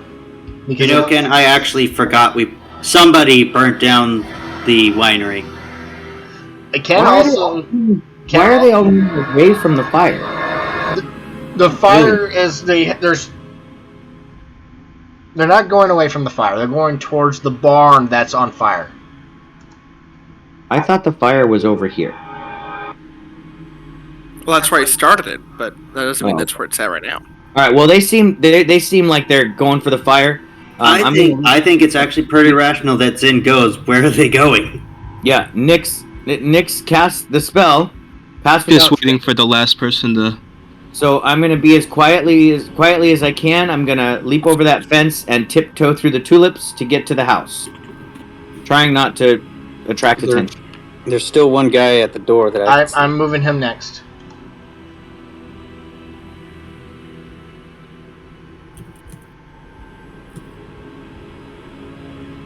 We have to stay within 30 feet. So as soon as I get within a certain distance of Nyx, I'll turn back to make sure I'm still within 30 feet of her. By the way, as I'm stepping and my feet are making... Well, I guess I still have to roll stealth. Maybe plus 10 might not be quiet. We'll see. If you guys are still trying to avoid the fire, or still not make a scene, definitely give me stealth checks with advantage for the distraction of the fire plus the 10. Boom. I haven't gotten okay. Damn! I'm right there with you, Gallenford. Mason, you should roll normal. No, my infiltration mod. I'll post it, but it gives me, it counters that. It counters advantage. If I have, what was it? Lightning. If I normally it'd give me advantage on dexterity stealth checks, but if the armor gives disadvantage, then I roll normal. Right. Because of the dampening field. But Chris is giving you advantage because the distraction of the fire. Yeah, so it's 2 advantages versus 1 disadvantage. Which is still a normal roll. It's still a normal roll. Yeah, you rolled at disadvantage. Okay. Well, I have it as advantage, but I think it automatically sets it to disadvantage because it says heavy armor on it. Yeah. I think so too. In But you which get to case add you would- 10 anyway. So if that's the case, So this is just a test. I'm rolling normal this time. okay.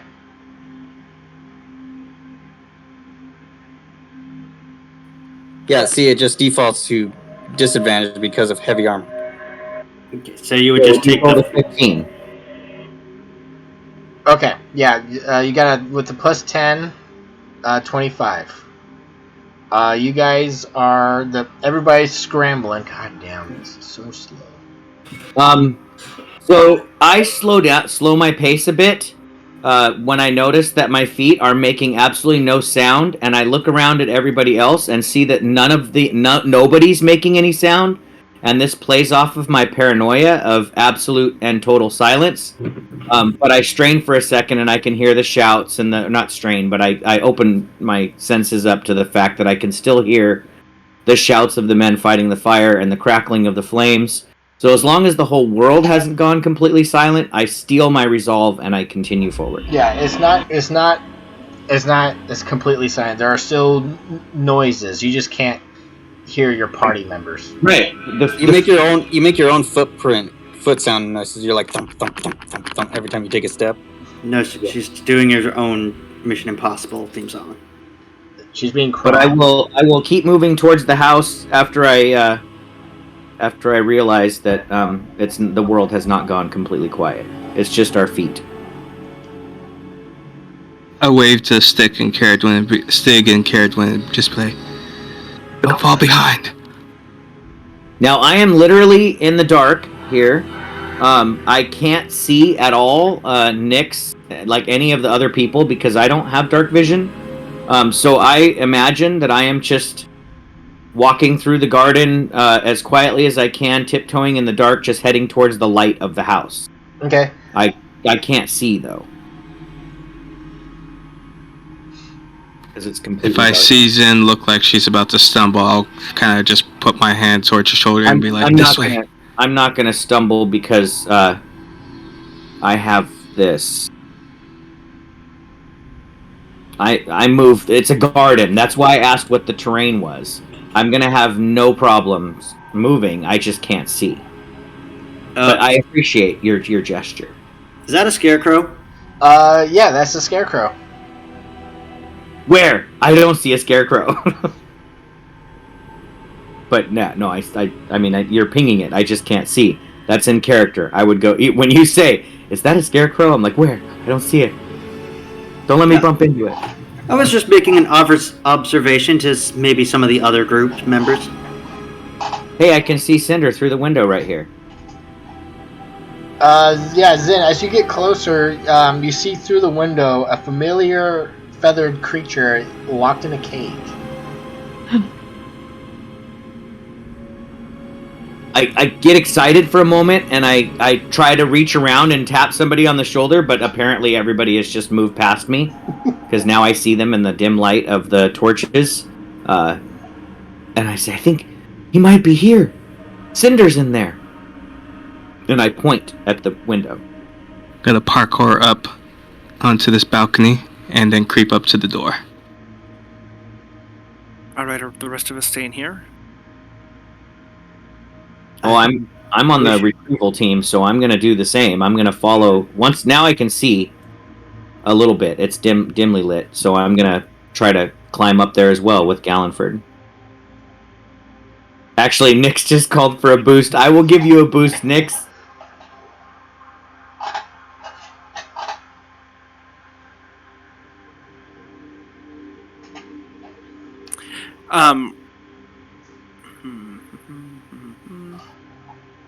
I suggest we take up position We- inside the house. That way they How can't are they detect doing our... on fire? On fire guard over there, DM? The fire is definitely spreading, but you see them scrambling, going in and out, trying to battle it and save horses. Cool. Can I have my little awakened mind come and light this building on fire? Uh, Because I could do that. I can cast through them 3 times a day, so I'm going to use my second one to have him pop out of the ground and light this one on fire and then disappear to the ground again. Okay. Is he... Wait, is- what building? This one right here. Well, kind of the fences. I can't Okay. see wherever he's at. Okay, So I don't know if the building extends past here. I just know it starts here. I assumed it went to the back. But if it doesn't go to the back, then I No. will do the fences. Okay, you know that you're not gonna have the fences aren't really gonna catch on fire. They're not gonna spread as bad. This building Okay. here, that's I'm pinning, if you guys can see it. That's you see, it's like a silo. You believe? This one here. The one right? Yes. I'll turn to my companions then and say, should I light the small one right here on fire too? I would just light another fire in the same place we lit the last fire. Just to keep them fighting that fire. Because I don't want to burn Damascus's entire ranch to the ground. Now, here's the thing, Caradwin. 1 fire is an accident. 2 fires, that's intentional. Give it a second before doing the second fire. And I'm gonna feel for the doorknob and just test to see if it's locked or not. Yeah, like they throw water on the fire and then seconds later another bonfire appears in that same spot. It's fantastic. Sorry, I didn't hear if you actually said yes or no. It is unlocked. I'll turn it slowly, hoping it doesn't make a lot of sound, and then slowly open the door. Okay, you're gonna open the door? Yes. Okay. 1 second.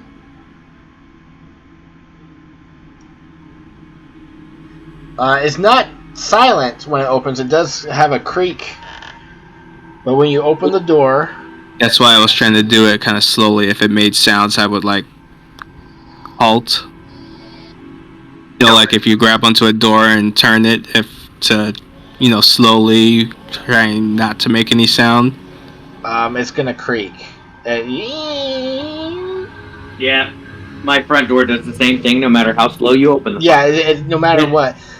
When you open it slowly, it makes more noise because it goes... Sometimes, yeah.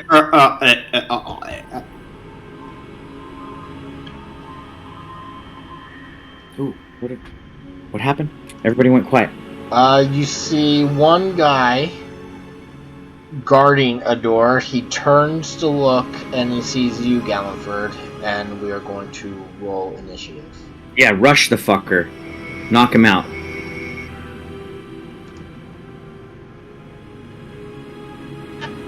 Is the door open? The door is open. Galliford opened it up, and the guy turns and looks at Galliford, and Galliford's looking at him. We can shut him up before he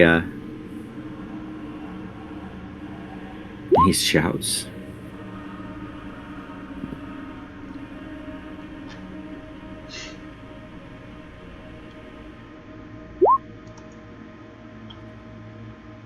There, finally worked.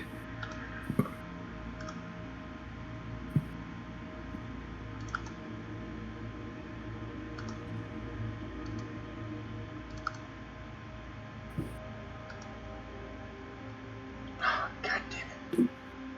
My freaking +8 to initiative finally happened.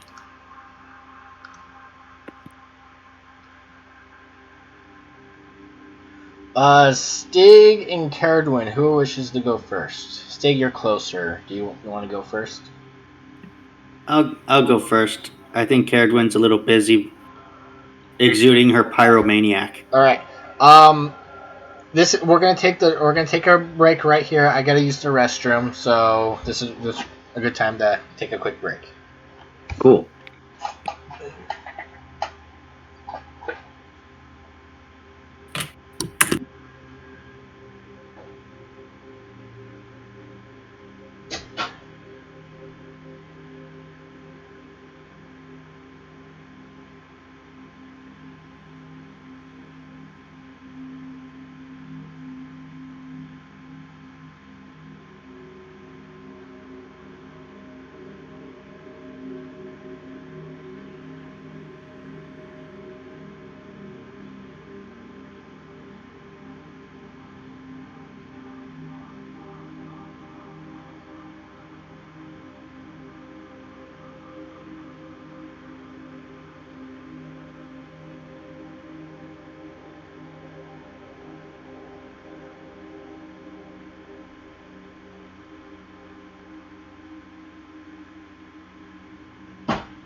I think we're just waiting on Zin.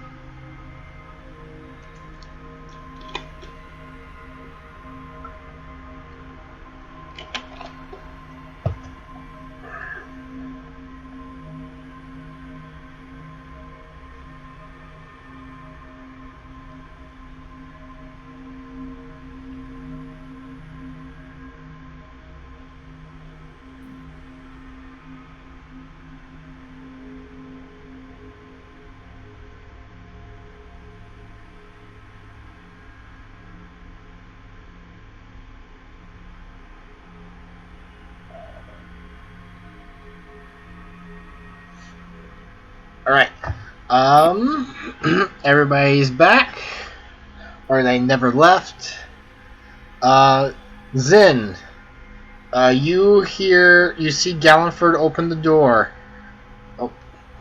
Let me put on some different music.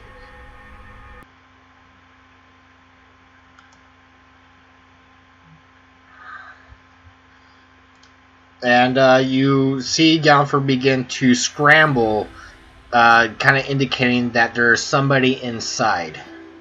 Is this the door? Yes. I don't see anyone in there.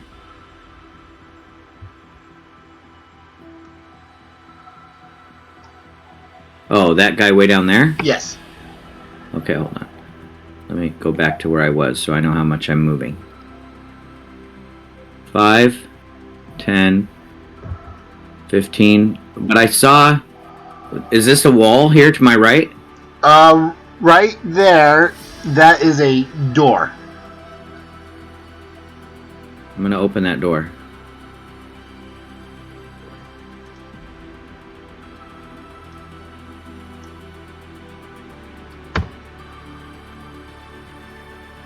I'm going to run in there. And I'm going to unlock Cinder's cage.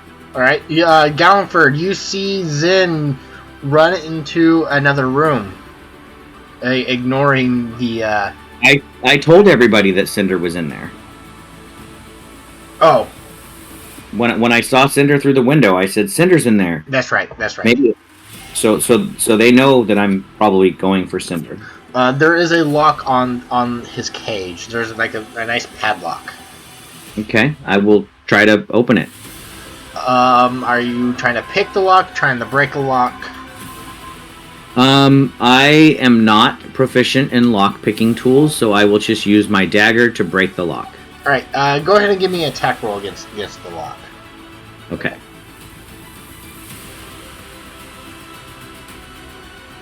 Yeah, good enough.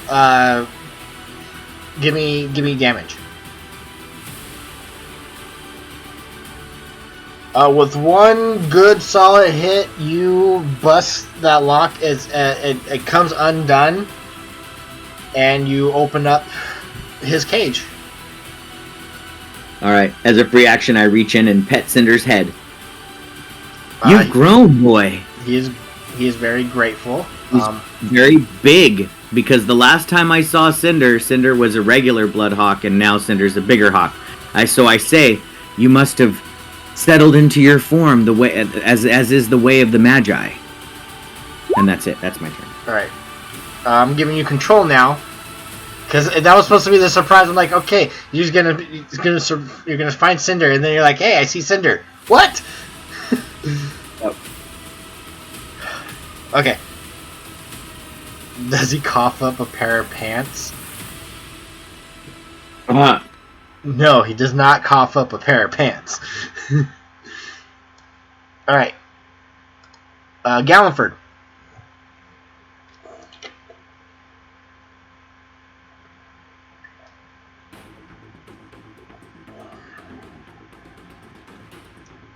Chris, do you want Cinder to enter initiative? We'll do it at the beginning of next round. Okay. If we ever get there. That's fair. So as Gallanford gets there, drawing his blade, he'll kind of point it at that guard. And I don't remember what code I had for this one, but I cast Dissonant Whispers at him.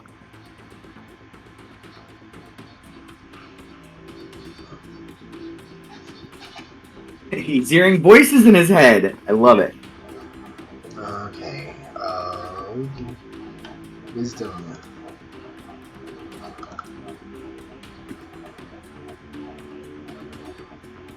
Shh. Do you hear that? Listen.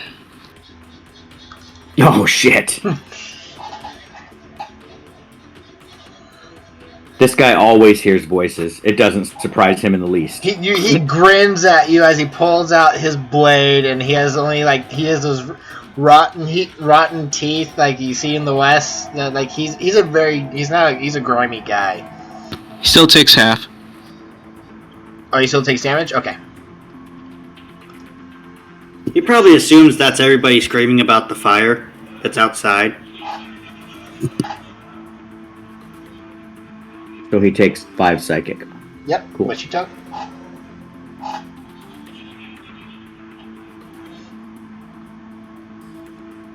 Is that your turn?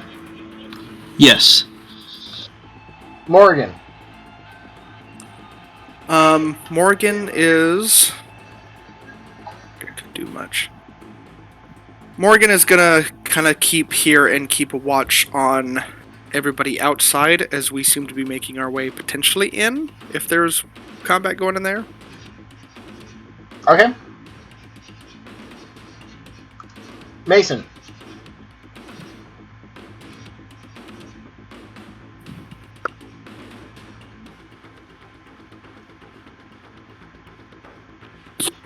See that guy, so we're going to give him a couple of shots. So we're going to shoot that guy.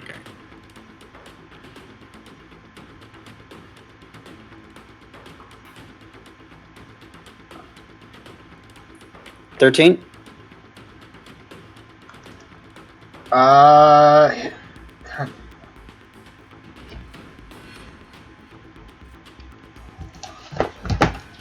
me check something because for some reason their AC is not on their character sheet.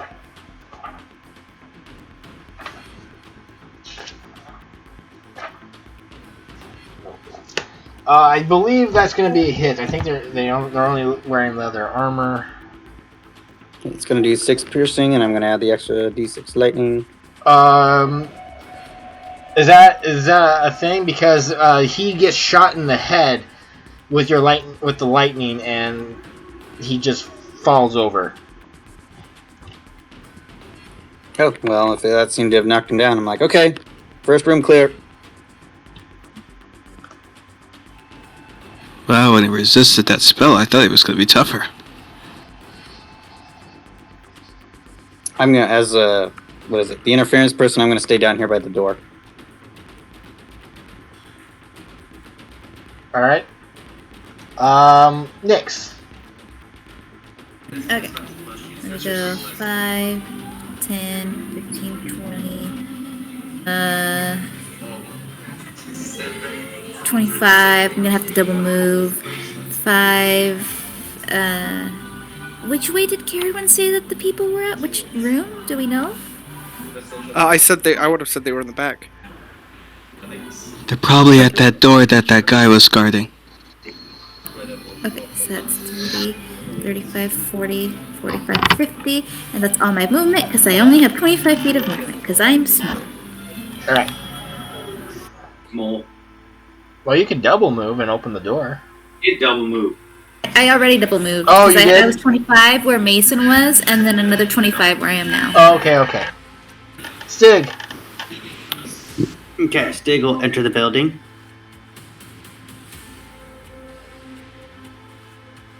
Did you take care of that guy?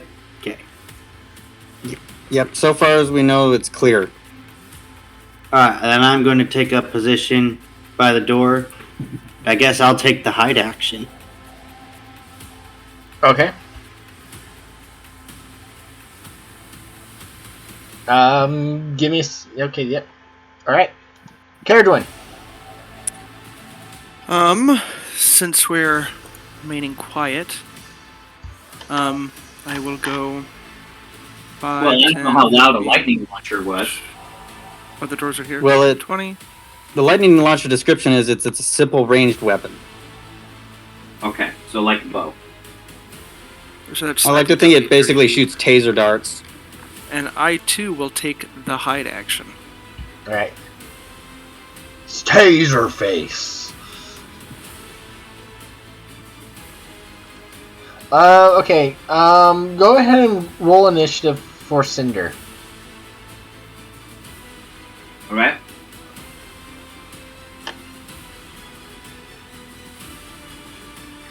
Character sheet for Cinder.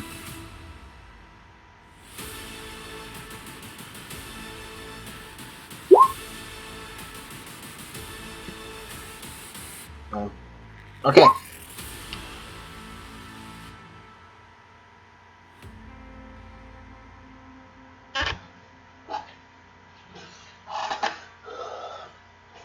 Yeah, all stealth should still have plus 10. Within 30 feet of you. Correct.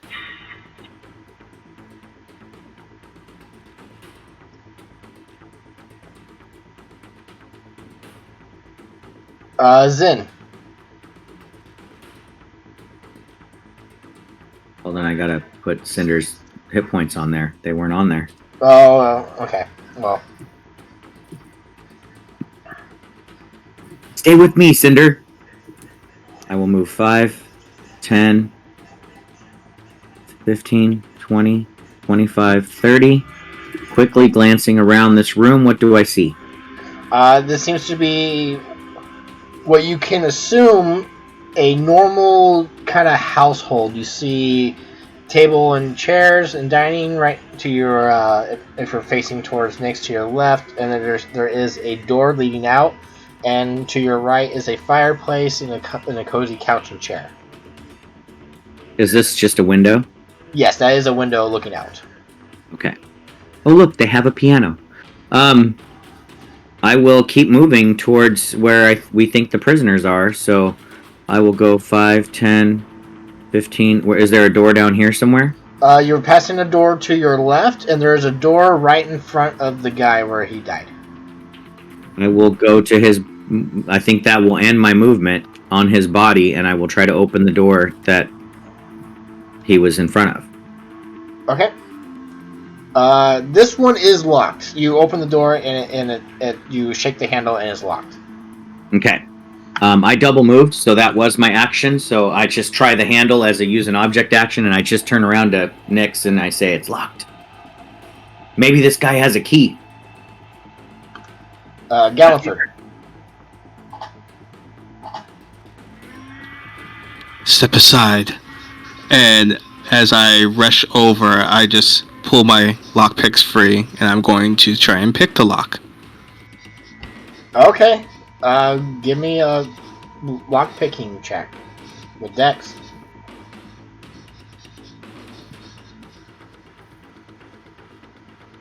Yeah, you pick the lock.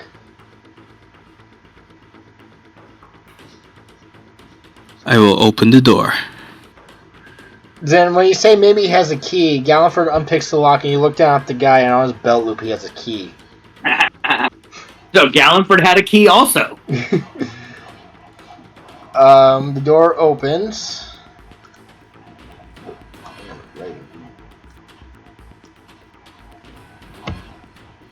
You see a woman and her daughter each in a bed, and they are startled to see you. Yeah. And they're in their nightgown. Say the line, Galliford. Say the line. Don't be alarmed. We're here to save you. We are friends of Damascus. Okay, that's not exactly the line, but close enough. We are the Meddlers of Mischief. I was expecting the Terminator line myself. Yeah, come with me if you want to live. Oh.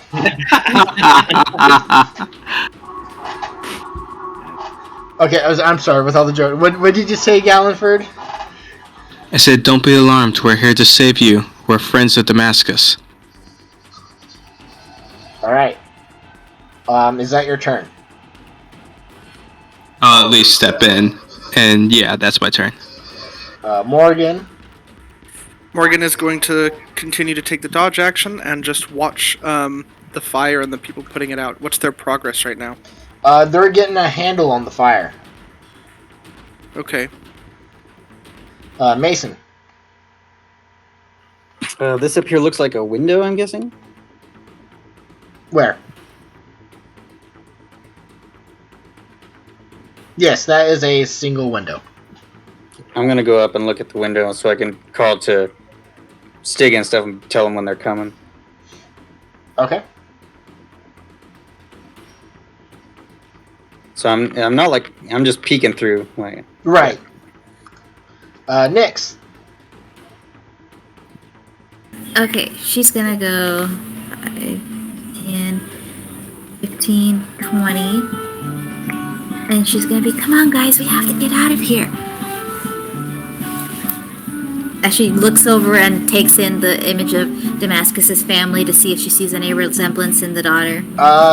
You do see a bit of resemblance. She is about your height. If you guys were the same age, she would be. She's very young. Give me a persuasion check, Nyx.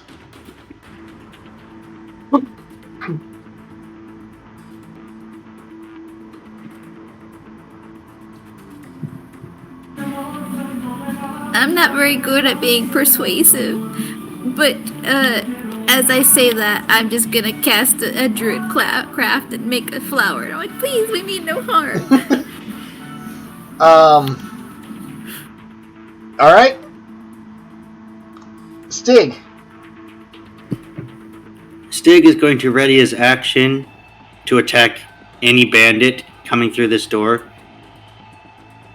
All right. And as he's got his blade ready, he looks over at Caradwin and he goes, "So, would this be a bad time to ask what's going on with you?" Lovers quarrel. I mean, it's not the best time. Hold on. Is that your turn, Stig? Technical timing. I mean, I've been trying to be nice. Stig, is that your turn? Yes. Okay, Caradwin. It's not the best time, but again, really simple. You tried to fucking kill my horse. And then I'm gonna move back 5, 10, 15, 20 feet behind here and peek around the corner, and if I see anybody come in, I will cast a cantrip at them. Alright. Instead, you go looking back at the open door. This open door? No, the one in front of you that you came in.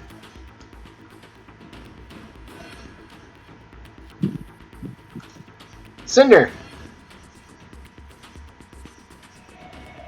Cinder will fly over to the front door and close it.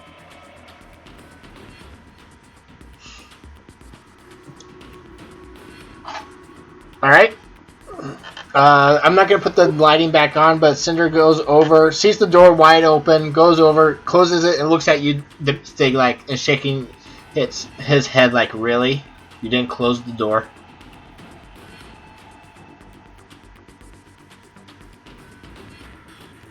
Yeah. Is it a double door? I can't see the door. Yeah, it is a double door. Okay, so I can be in this spot. I shut the...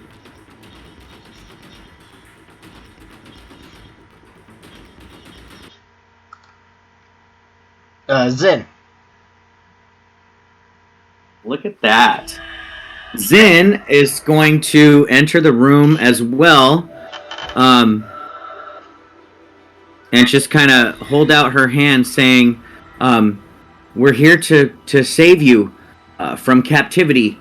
Perhaps you knew my lover, Aiden. Give me a persuasion check, Zin, because they're in bed in their nightgown and strangers are saying, hey, we're here to save you. I'm going to use my inspiration. Okay. Did you use your inspiration already? No, you said I couldn't use it. Because he already had advantage. Right. Zen, they kind of calm down and kind of realize what's going on. Then the little girl gets up and goes up to you. Just kind of goes up to you, Nyx, and she looks at the Damascus hat that you are wearing. Oh yeah, I am wearing his hat. I forgot about that. And she kind of gets a relief that she kind of gets a sense that you guys are friendly. The mother says, "Let's leave, and that we will tell you what we can." Is Aiden still here? The one that brought my husband's body? No. Well, let's get you out of here. Like you said, we'll talk in we'll talk in safety. Yeah, that's the end of my turn. All right. Gallenford. So I'll just say, follow me, stay close. And I'll move outside the room, but I won't go too far as I'm waiting for them to catch up to me. Okay. They just are. Sorry. They are following you, so just there's a. Is the mother carrying the child or protecting the child, or can I carry the child? They're in their nightgowns. You can she trusts you enough if you want to pick up the child to carry her out. Just to keep her safe, my lady. My magic will protect her. And I was gonna, I mean, if Nyx was big enough, obviously she approached Nyx first, like Nyx could carry her, but that would be like carrying herself. You're carrying, Nick, the child and Nyx are the same height. Yeah. So, yeah, that's why I said that. I kind of would love to have given that action to Nyx, but I would have looked at Nyx and went, I don't think you can carry this girl. I don't know if you saw the door. As I go out the door, I just tell Nyx and Zen to stay close to them. I'll lead the way, and as I come out, I'll say, "We got his family. Let's get ready to move out. If you guys can lead the charge, we'll keep them covered." Let's see if we can just leave through the windows and. There was another room we haven't checked, right? Should we make sure Aiden's not in here? 2 other rooms, and there is a door right here. Yeah, we should pop open all the doors before we leave. Sorry, it's hard to see the doors, so it makes sense that Doug didn't know there was a door. No, yeah, that's why I want to mention, because I figured it was from the dynamic lighting, so that's why I want to mention it. I'll try that door. It's unlocked. And it leads outside. So I'll kind of wave to the others. I'll say, this way. Oh, nice. That's beautiful. It's a back door. Are there any other doors in the house? Is this a door right here? There's a door here. A door right next to where Mason is. That leads outside. And there is a door here. By Stig, okay.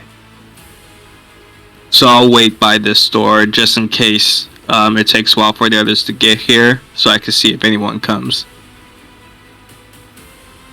Okay. I'll hold my reaction to vicious mockery someone if I see them within range. Morgan.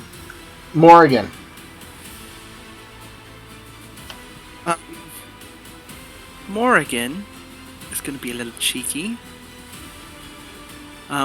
Is this the gate here? Is there a gate here? Yes, that is the gate to the gate to the pin. And there's a gate here. There's a gate. There's also an outside gate as well. Ravens are pretty smart for birds. Yes, Morgan is going to come over here.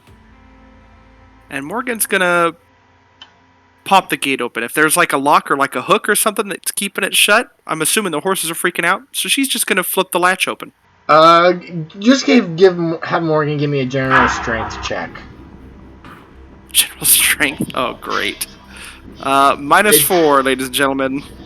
Oh, good enough. It's actually not bad for a -4. Yeah, good enough. The latch is open and the horses are charging out. And the one And then Morgan will fly straight up right, to get out of sight. And the one cow follows.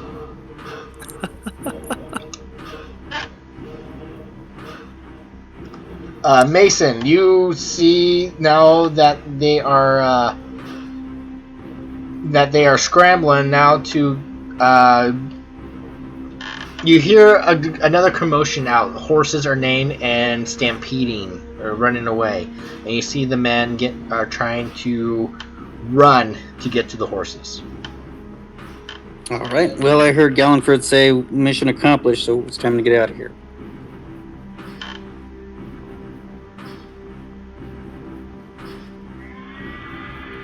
I'll call to Stig and be like, "Come on, it's time to go. Mission accomplished."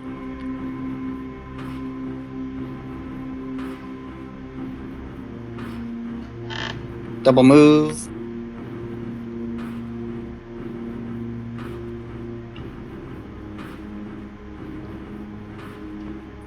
We'll just double move out there. Okay. Next.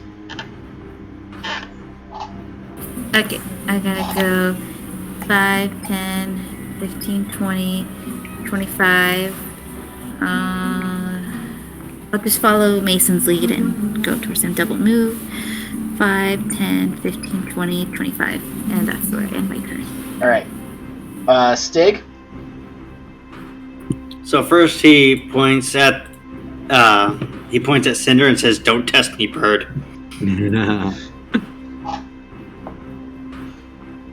Then he goes up to Caradwin and he goes, You honestly realize the reason why I tried to kill your horse is that you weren't showing any aptitude for keeping it in control, right? Oh my god. Oh, Jesus. This is great.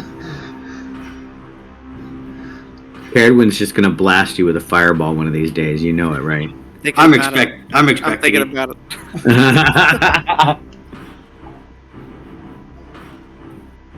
I'm not even going to respond. Like, I would imagine it's a mix of I hate you and now? Really? Yeah, it really is. Watch. He goes to turn her around, but that's when Mason goes, "We're leaving. We're going to talk about this one of these days, Caradwin. You can't hide from it forever." I am predicting that these two are going to wind up in bed together. I swear. And then he's going to double move.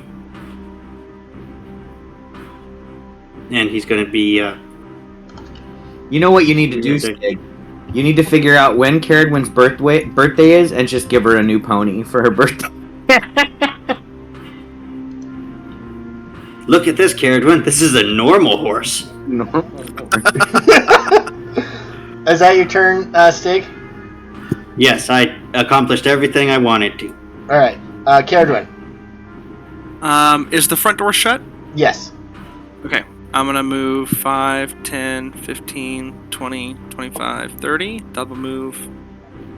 Oh, wait. Are these guys still in here? I thought they left. They're leaving. They're not really an initiative, so... Yeah. Okay. Then I will double move 5, 10, 15, 20, 25, 30. I'm letting you guys get one final set of actions in. Oh, and then...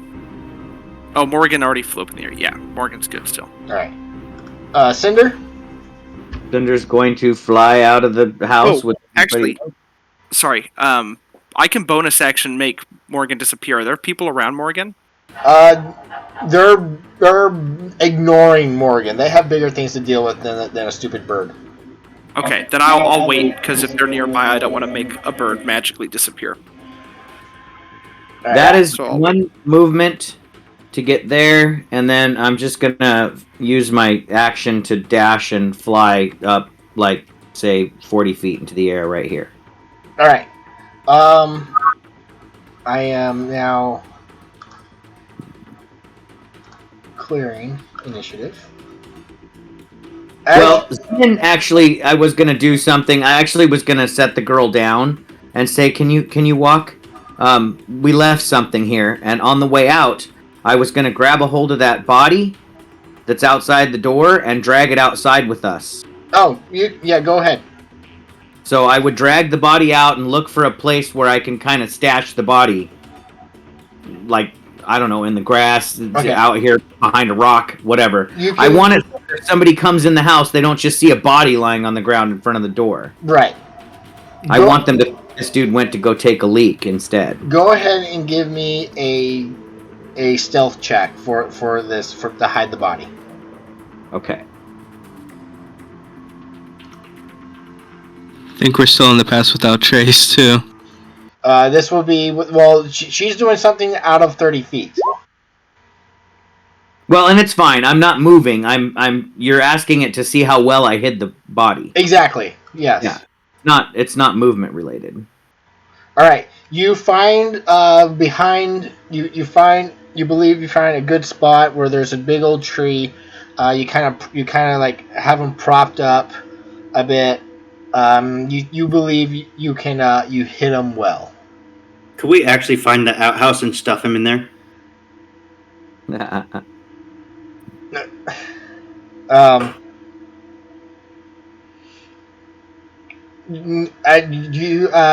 She can walk. The little girl can walk. The mother comes out with boots for her to run in. There's you guys. They're waiting for you. They're waiting for you to lead the way. Well, let's go. All right. We'll hop the fence and get out of here. Give me stealth checks, everybody. And you never dropped concentration on the Pass Without Trace, right, Nyx? Correct. Awesome. So we're just going to stay within 30 feet of Nyx. Good, because I got a 7. So that's a 17. Well, I got a 3. I got a 21.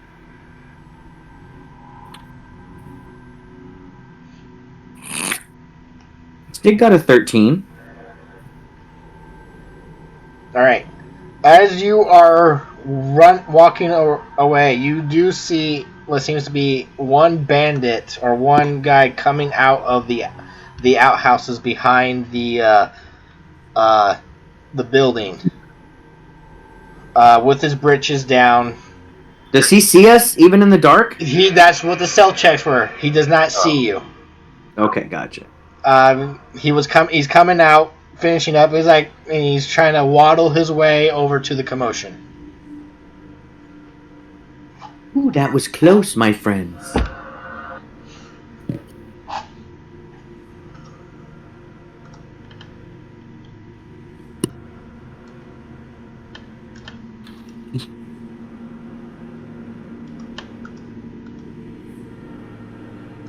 Well, we didn't find Rogan. I think we have 2 people, or at least the mom. We can ask the mom some questions. I mean, yeah. Let us know when we're in a safe place. You figured that you guys will probably be safe back at your cart. You guys quickly knowing the situation. You guys hitch up your carts and kind of head out of town as quickly as you can. Do you which way are you wanting to kind of escape? East. Didn't the other riders go east? I want to escape the way the riders went. Yeah, she wants to pick up their trail. Yes. Oh. Does your magic hand help in that situation? It will, yes. If I want to cast, actually, well, let me read the spell again. While she's reading the spell, we're going to leave. Yeah, we're heading east. Okay, I just want to know. Spell targets landmarks.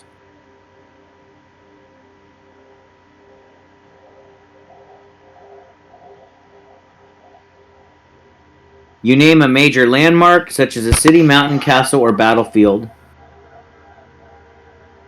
Yeah, so it won't follow a person.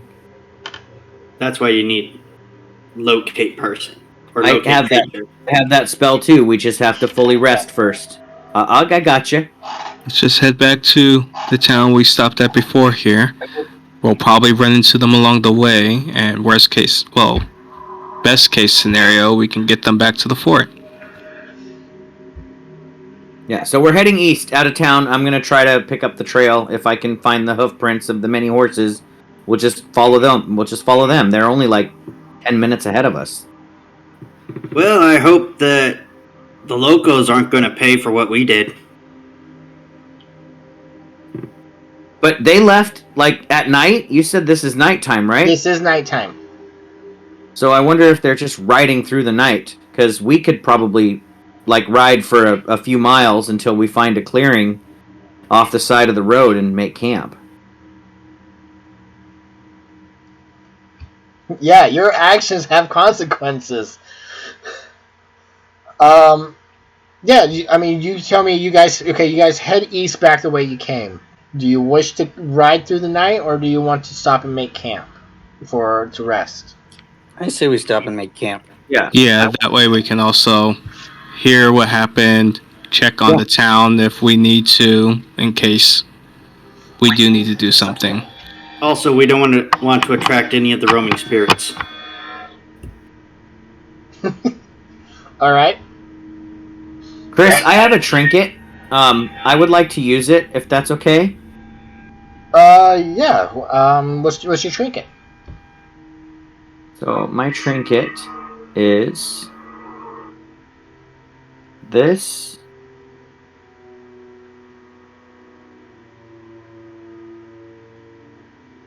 So if it's rolling in a particular direction towards the source of running water, I want to go in the direction that it's rolling. Okay.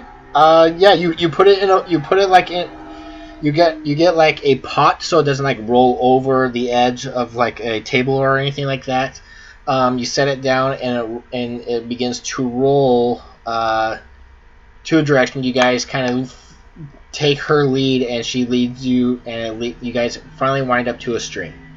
Yeah, basically I wanted to find a place where we could get clean water and rest by a stream. Alright. You guys begin to set up camp. Shortly after camp, you guys get a small fire going to keep you don't want anything big to draw attention. You begin to make a little bit of food. The night is yours. So Cinder can't speak, right? But Cinder is not a regular familiar. Cinder is a leveled up familiar. Yes. But that doesn't give Cinder the ability to speak. So I will have to wait till tomorrow to talk to Cinder. But I'm going to wait. Maybe I don't. Maybe that's always prepared. It might be one of my what do you call it? Domain spells. Speak with animals. Yeah, it's not. So I will wait till tomorrow, and I will prepare that in the morning so that I can have a conversation with Cinder. But until then, we can spend tonight speaking with the wife the woman and the child. Yeah. Can you tell us what happened? And their names. Yeah, that's good question, Nix. I was going to say. What were the names of Damascus's family? Their names, she says,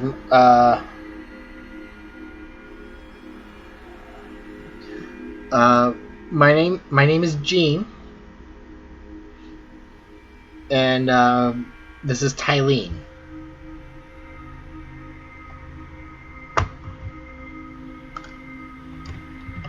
It is a pleasure to meet you. My name is Gallanford. This little one here is Nix. This is Caradwin. We have Mason and Zin. We are the Meddlers of Mischief. Damascus was part of our group. Oh, I'm sorry, and don't forget Stig here.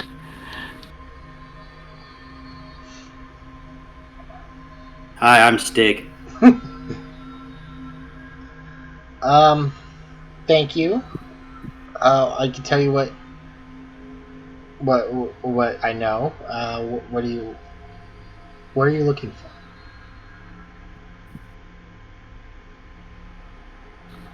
Why did Rogan, I believe it is, why did he take you? Because Damascus isn't here. anymore.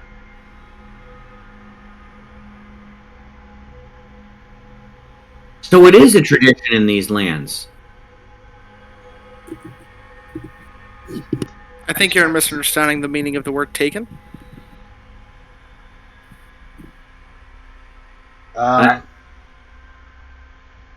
This strange fellow came through town carrying Damascus' body on the back of his horse. That would be Aiden. You met him. You said he was no longer here, that he was collected.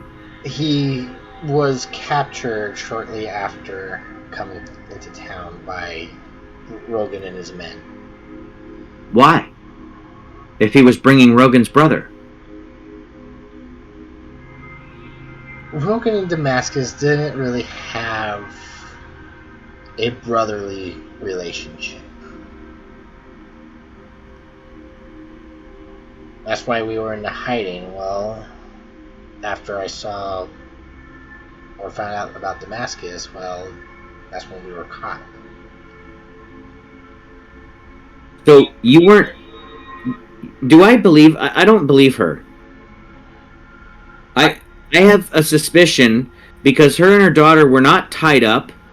They were in a room being guarded, but they weren't tied up, and they were in their nightgowns. Like maybe they were. Were they there by their own choice, or were they really being held prisoner? You could give me an insight check. Okay. I have a feeling there's more to the story.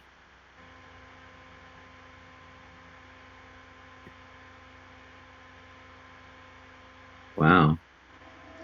Not the best. You were. That's what I'm worried about, Nix. You believe that even though things were not as seemed to be prisoners, they were indeed held as prisoners. All right, the guard at the door, I guess, is convincing me. They weren't there of their own volition for the most part. Yes, that is their home. However, she goes on to explain that after Rogan took Damascus' body and Aiden, Damascus was buried out in the back behind the ranch. Even though they never got along with each other, that was still Damascus. Rogan was still Damascus' brother. They were captured. They were basically hostages in their own home.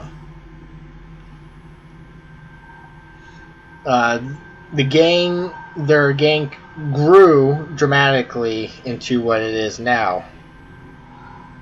And what is it that the gang is doing? They primarily steal cattle and horses. But also in people? That was unique. Even though I was a prisoner in my own home, I still was able to look around. And what did you find? Apparently, there was some sort of poster or whatnot. Some foreigner was. Somebody, I'm assuming foreigner, never really got a good look at him, was looking for Aiden. He wouldn't have been named Al Zakith, would it have been? I didn't hear a name. Rogan got word from one of his contacts throughout the Empire, and then once he had Aiden in his conscience, he contacted this mysterious person, and he came and collected him. He kept his bird as payment, and he was going to sell him as well to some collector, I'm assuming. Why is he feared around town? I mean, we saw wanted posters for his group. Yes, but But in Yandrea, they still have some power. Those posters are slowly coming down.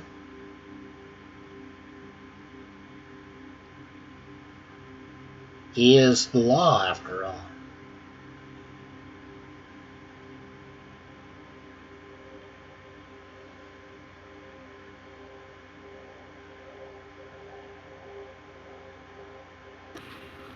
Is he the type of law that should be staying in charge? Is what I'm trying to gather. Oh, God, no.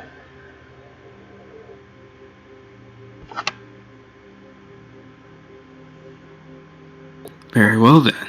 I think we need to put it into that group then before we leave.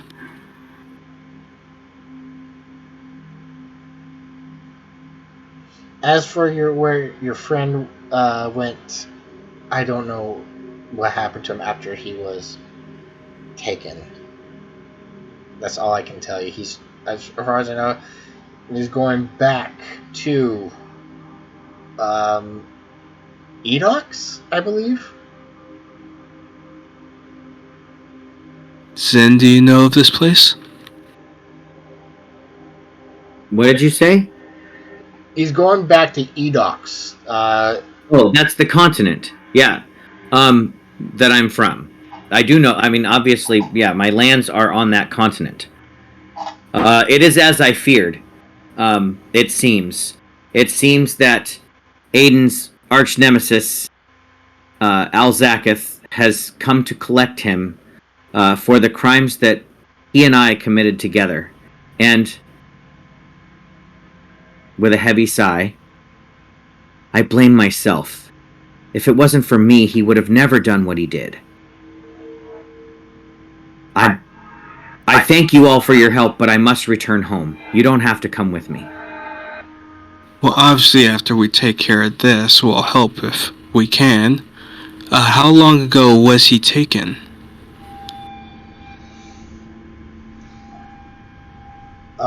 He's probably on a ship by now.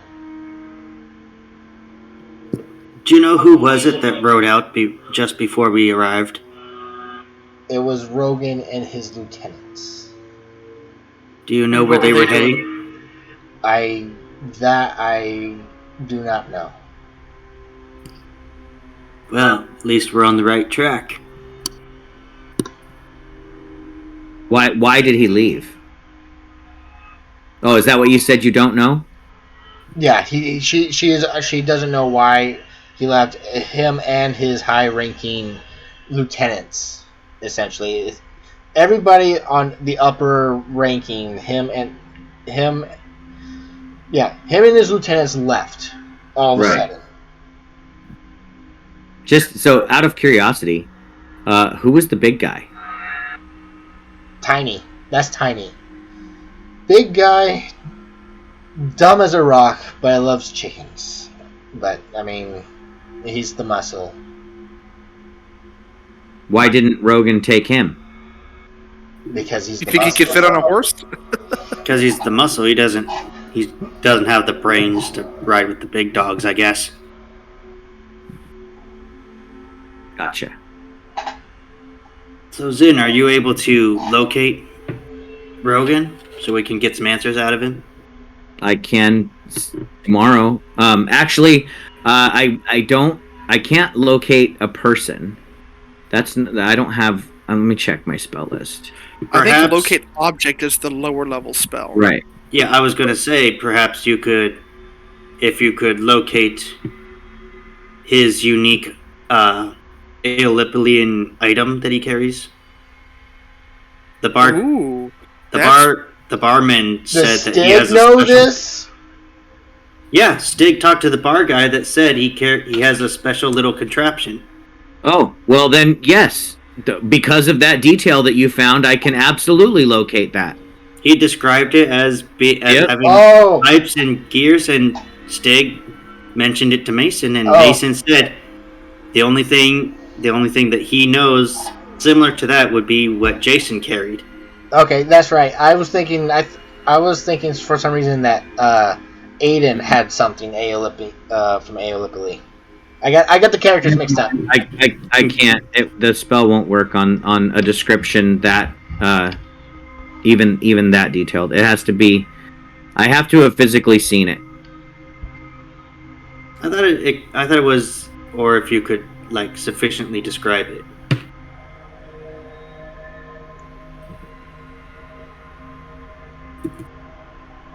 The spell can locate a specific object known to you as long as you have seen it up close within 30 feet at least once. Alternatively, the spell can locate the nearest object of a particular kind. Oh, okay. Yeah, so I can locate a tool or a weapon. Yeah, for sure. Now, that being said, it has to be within 1,000 feet of me. So if we're not within 1,000 feet of it, it's not going to work. Well, that's better than checking every 120 feet. I have another way to track that is even more cunning. Well, you are the tracker. I mean, as a druid, we can speak to both animals and plants. Like, literally everything that they have passed, I can just say, hey, which direction did they go? Leaf. And the leaf will point in the wind in the direction it went. And I will follow the leaves. Yeah, I can do that. That came into mind, Nyx. But Henry's not here. But so yeah, you can definitely do that, Zen. But I mean, I have to wait till tomorrow. So we're resting, right? So I have to re-prepare spells for tomorrow once we rest. I will say, I know you mentioned talking to Cinder as a wizard. Right. Find familiars are elementals in Chris's rules. So speak with animals. It's not a beast. Work with a find familiar. It's not a beast. Good call. Yep. It's in beast form, though, but I guess it's not a beast. You're right. I think that's a DM's call. He is technically an elemental. But is it an elemental or a beast in its hawk form? It takes on the form of a hawk, but it is still considered an elemental. Does anybody know primordial? Yeah, because I have for Cinder. Wait. Yes, I do speak primordial. I didn't know just clicking the name of a creature rolled its initiative. But its description that you gave me is this. So it's both a beast and an elemental. Okay, Does it speak primordial? He did said it doesn't. I don't get any languages, is what he said. So, because I can telepathically communicate with it. Okay, that is a there's a contradictory. I'm gonna say it takes the form of a beast, but it is a elemental because of his familiar. Because it is a familiar. You know, Doug, I had this same conundrum when you were trying to speak to the Jade Tiger. I go, it's technically not even an animal, but I'll let him go for it. Oh, I didn't even think of that. There might be another thing I can do. I have like 70 spells to scroll through. Just give me a second. But yeah, I can. I'm just gonna re-prepare different spells for tomorrow. So while everyone is like relaxing and prepping for the night, to calm the family, I'll just retell some tales of our adventures with Damascus when he was being heroic. Okay. By this time, though, when you guys are talking with the mother, the daughter is asleep. She's tired from escaping.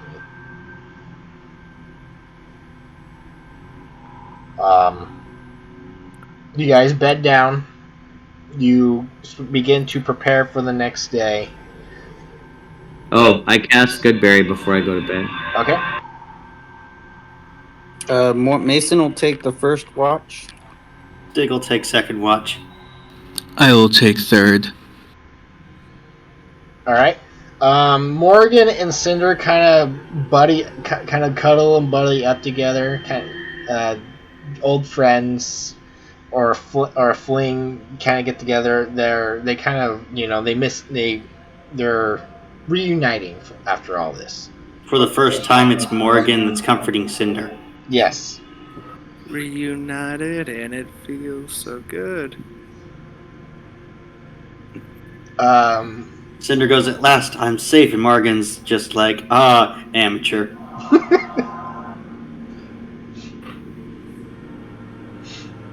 You guys, Mason, give me a perception check as you are keeping watch.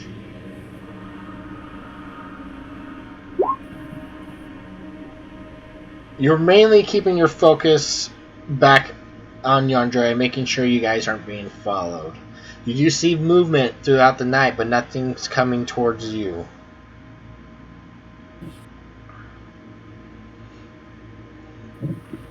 All right. So when I wake Stig, I'll just let him know that there's some movement in the forest, but I think it's just a fox or something. It's not in the forest, meaning like you see commotion back in town, basically. You can safely assume it is the good fellas trying to search or get their horses back that were released. Ah, okay.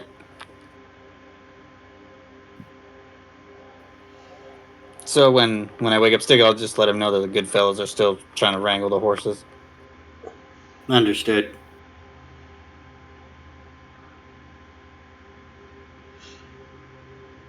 Stig, you give me a perception check through the night.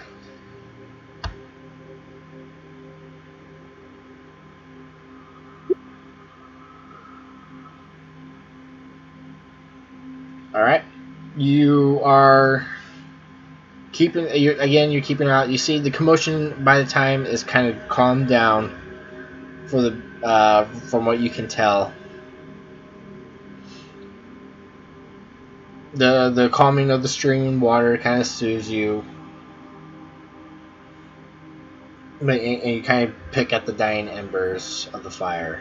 And you look up and kind of reminisce about whiskey. The fact that I've never got to see so many stars at night. Usually it was like the star between the branches of the trees.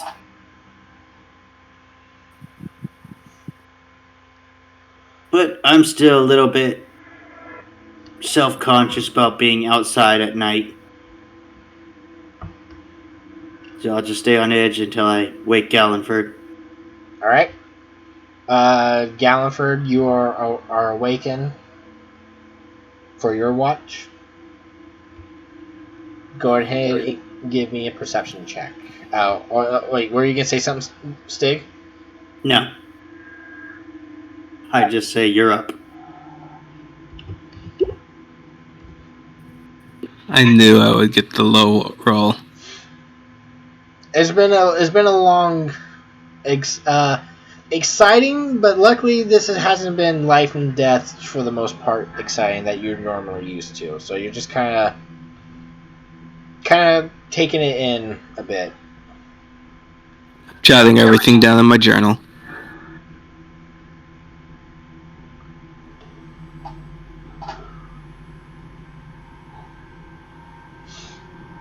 Early morning comes, it's gray out, it's cold.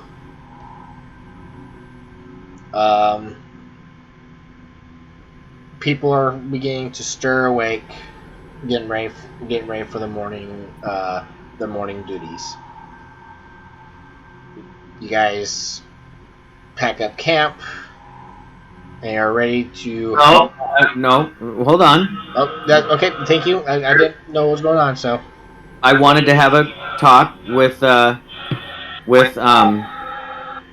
Jean and Tylene a bit about what Rogan, is that his name? Yeah, Rogan. What I keep wanting to say Rogaine. Rogaine. Rohirrim. Whether or not they believe in gods and which gods they believe in. Like, what's the religion of Damascus's family? I'm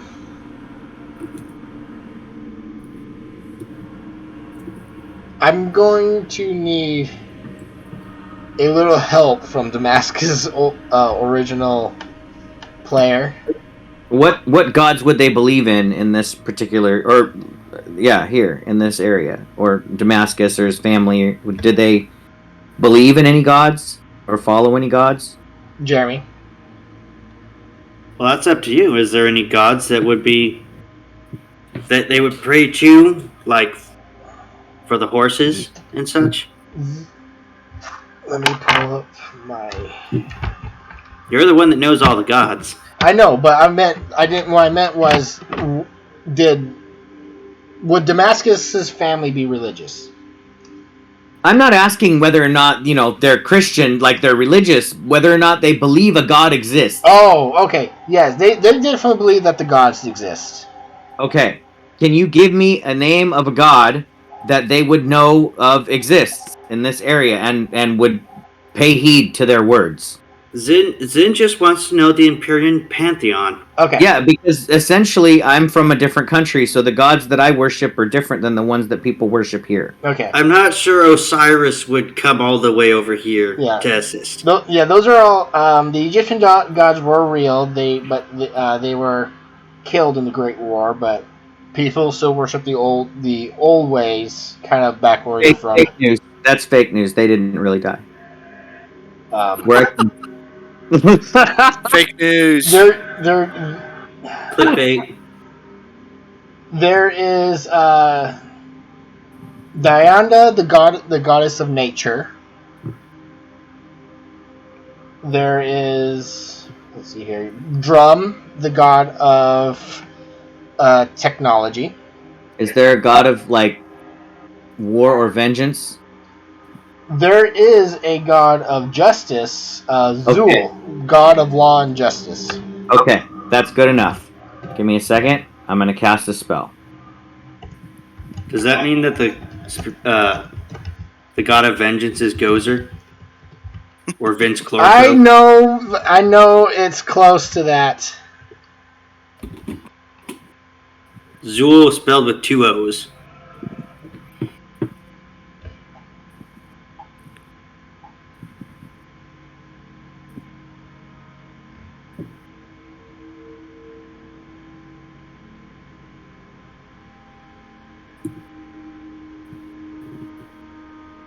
One, 2, 3, 4, 5, 6, 7, 8, 9, 10. To return home. Change to your ranch to home, and I cause the clouds in the sky to form into those words. Anyone that can see the same sky that I can see those words in the sky. I order Rogan by the word of Zul to return home.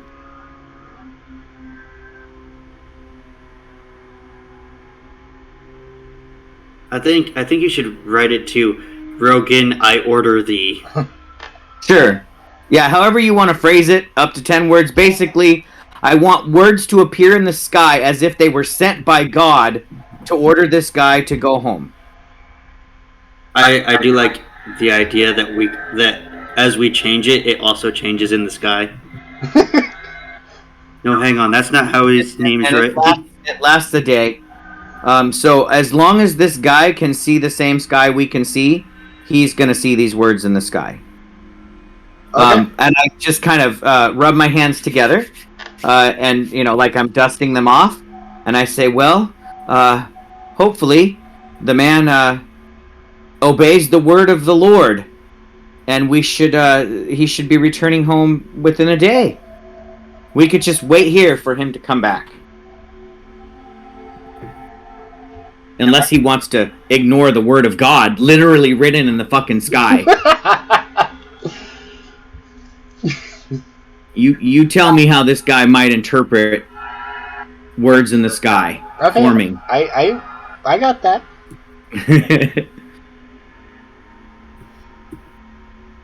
That was most impressive. Thank you. It's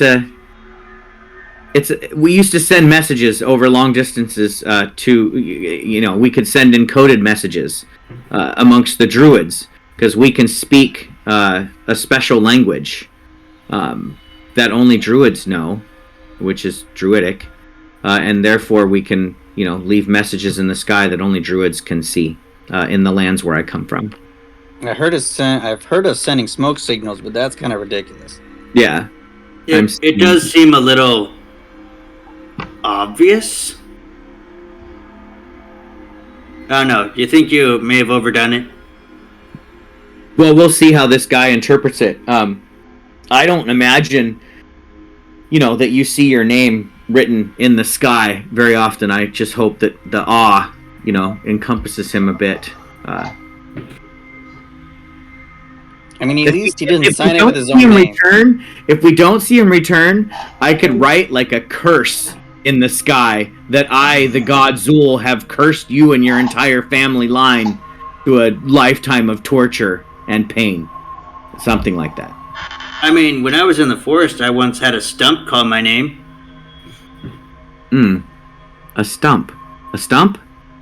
Yes, it was a stump. We can try and make him a little paranoid. Do either of you happen to know any of the names of his lieutenants?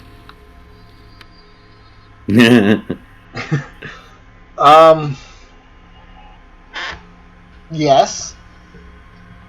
Can you throw one of the random names out?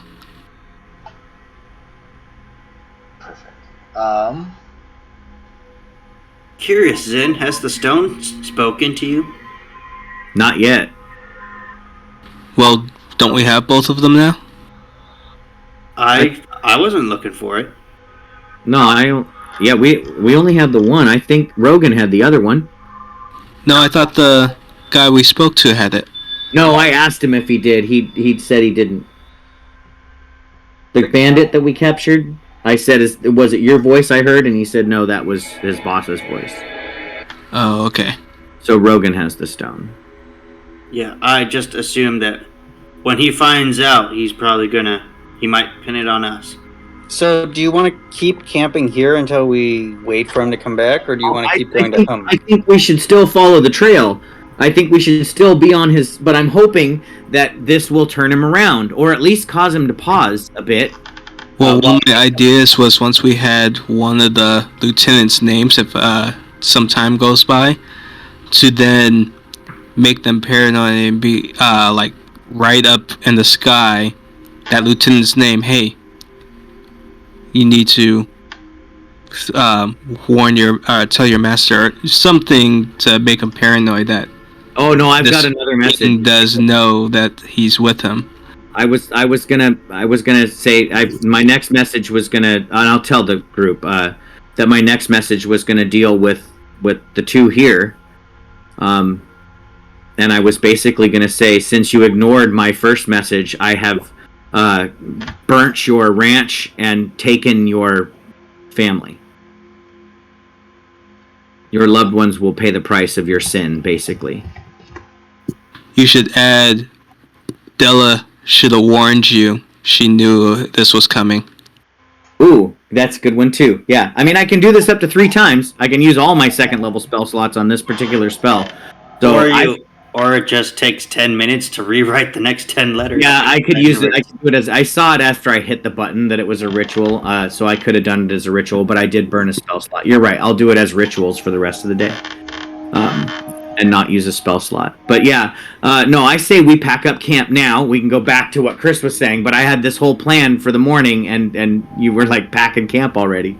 So now we would pack camp, and I can also follow a trail.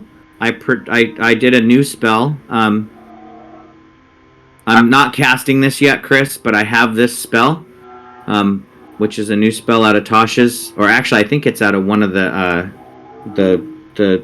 like Acquisitions Incorporated book or some shit. And I was thinking about using that first part. So if there are any tracks when we were following the horse tracks of the group that left, I know instinctively where they are and I can follow them with advantage, or I can just cast the spell again as a ritual if I want to keep following the tracks. You do have to make a wisdom survival check with advantage. That's fair. I'm good at that. But yeah, I built this character to be a tracker because I'm tracking Aiden. So yeah. And I can also do all the other things it can do. We can have spirits like set up our camp for us if you guys want me to. I think Stig's done it with spirits, but go for it.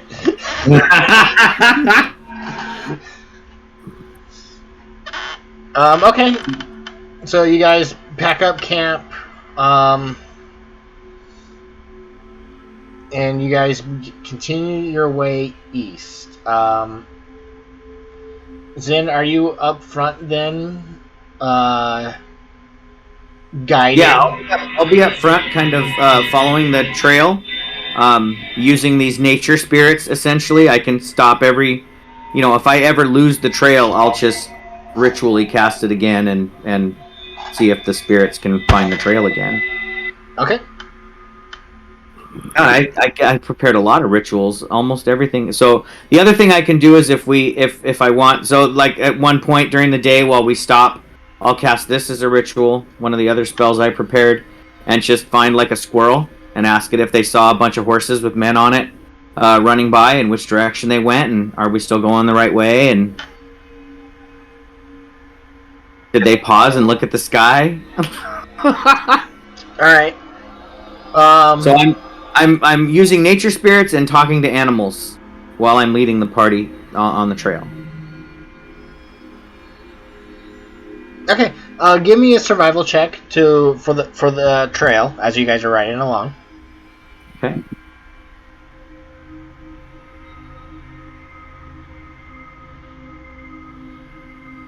All right. You are definitely able to.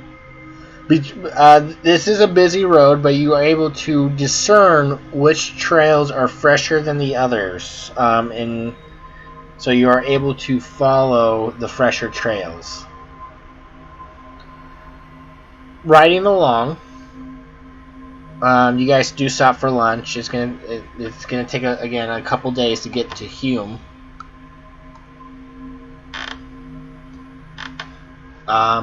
You guys stop for lunch and everything like that.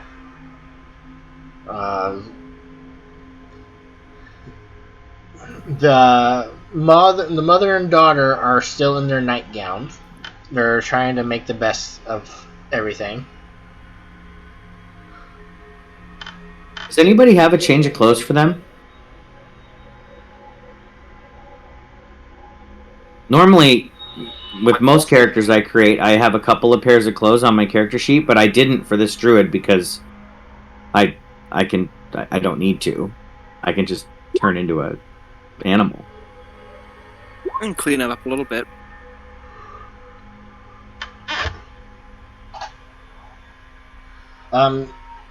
They do keep in the back of the cart hiding just in case. They don't want to get spotted by as you guys any of these have we passed any merchant looking people that we might barter for clothes? No. But you do though see after a while, after lunch and you guys are on the road and you see a lone rider galloping down the road towards you. Nothing in your bag of holding, Gallenford? I'm looking right now. I asked Jean, is that the mom? Jean? Yes. Is that Rogan? She kind of peeks her head out, trying to, just around the corner.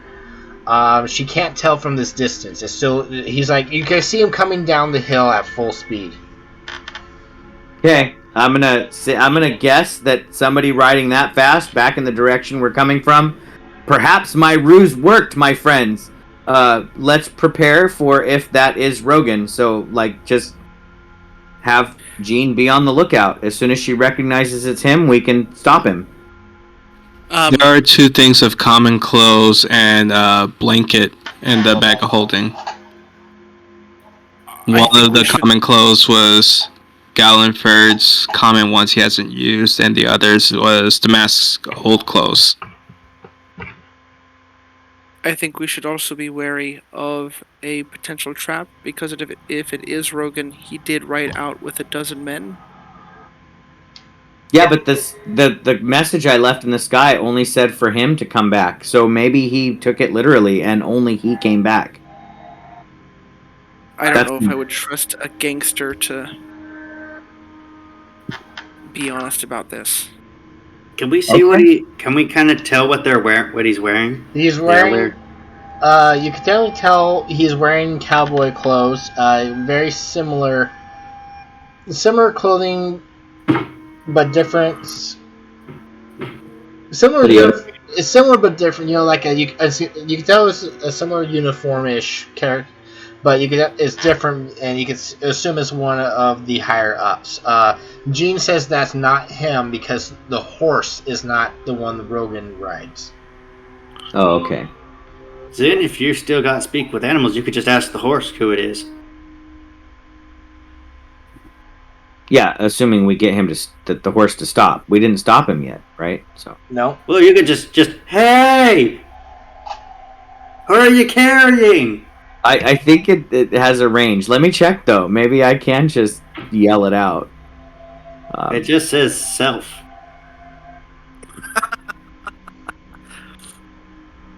That's true. Okay. You gain the ability to comprehend and verbally communicate with beasts. Yeah, the horse could yell back at me, I suppose. I'll go ahead and burn a spell slot for that particular action. I cast this as an action, and I just call out to the horse. Who's your rider? You see Zen give out a long, loud neigh.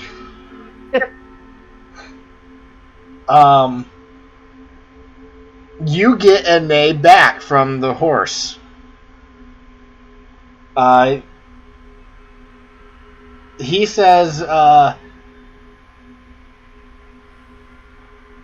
my rider's name is Glint.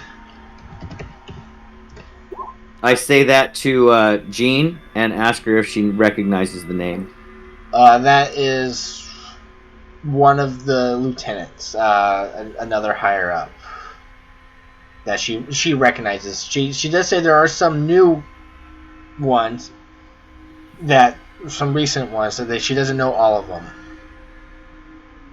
All right, well, that's enough information. We can capture this guy and ask him where Rogan's going. You want me to startle him?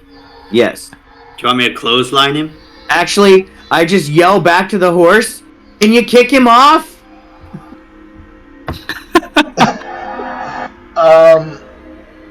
They're like, this guy's at full speed, so he's like close up on you.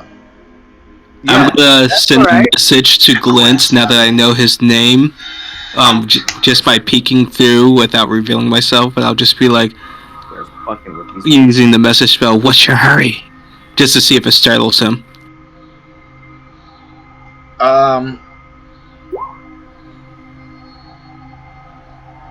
It does. You do see a bit of a startle. He kind of slows down, but then he looks at your guys' group, and then he continues past you. Now it's fine. You can kick him off now.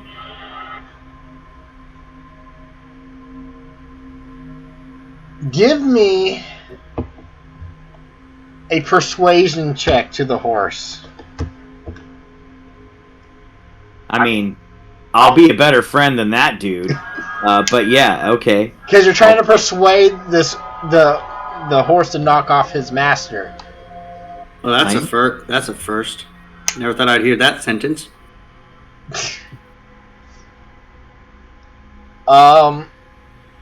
This is gonna.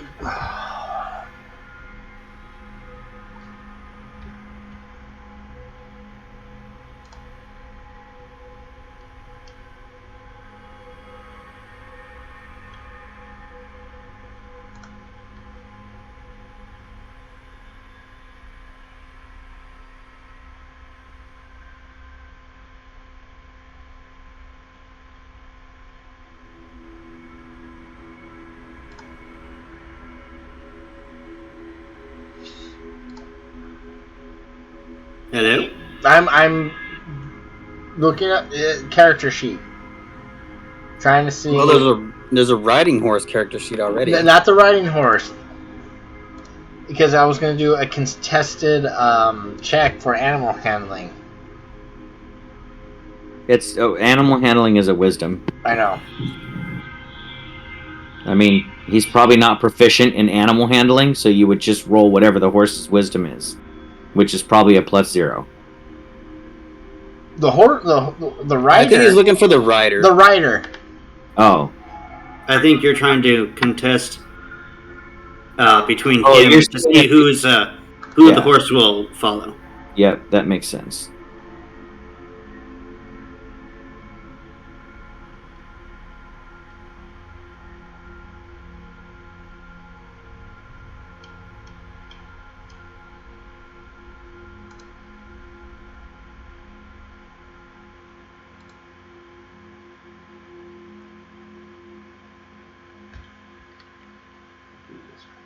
Wisdom.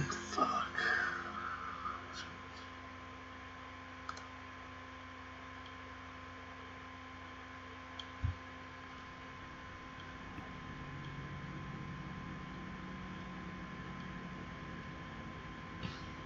I mean, Zin, maybe you should just take a bookmark out of Caradwin's and tell him that you're not going to feed him. Maybe then he'll listen to you. No, I've got a more painful solution, I suppose, if this doesn't work. Okay. Here we go. Oh, nice. I don't have his character sheet ready, but but essentially is a bandit captain, this guy. The horse kind of like stops and kind of like, okay, he's a dog. Yeah. That guy's an ass. And he loses control of the horse, and the horse rears up, and he falls to the ground. Excellent. Mason's gonna stop the cart and hop off like, oh, I saw that. You fell up. Are you okay? And I'm gonna walk over to him. My intention is to just grab him and grapple him, essentially. Okay. Yeah, we can throw him in our cart. With the mother and daughter. Okay. Now we're the kidnappers. We're the kidnappers now. We're put him in the cart with the family. Sure, why not?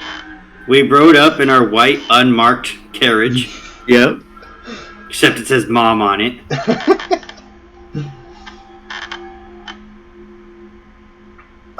Yeah, he gets, you quick, are you trying to get to him before he gets up? Yeah, I want to act like I'm going to help him up, but when I get to him, I'm basically going to grapple him and then, direct him toward the cart like you're coming with me. Alright, give me, is this going to be a strength? This is going to be athletics.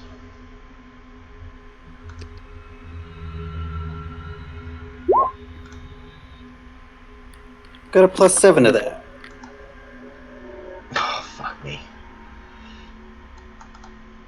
You hold him down. Nice. Fucking guy. All right, throw him in the cart. We put him in the cart. We can all dogpile him now. I'm not sure it's a good idea to let him know we have them. Tie him up, cover his eyes, throw him in the back, and tell the ladies to keep quiet. Over his head. Stick a sack over his head. We're throwing him in the bag him, just like Nick said. We bag him. We tag him. Alright, you guys kind of like a dog pile. Get on top of him. The horse just kind of sits there. His horse stands there and then goes off to the field and begins. No, I would actually gather the horse. Okay. We made friends. I would help me hold him. Tie him up. I wouldn't jump on the dog pile. I would walk up to the horse and pet it and say, "Thank you, my friend. You should join us. We'll treat you much better than he did." I know somebody who just lost a horse. Yeah, I'm gonna adopt this horse. Okay. I'll name it. He already has a name. Oh. Okay. Hopefully it's not. Never mind. It's not. It's not a bad name.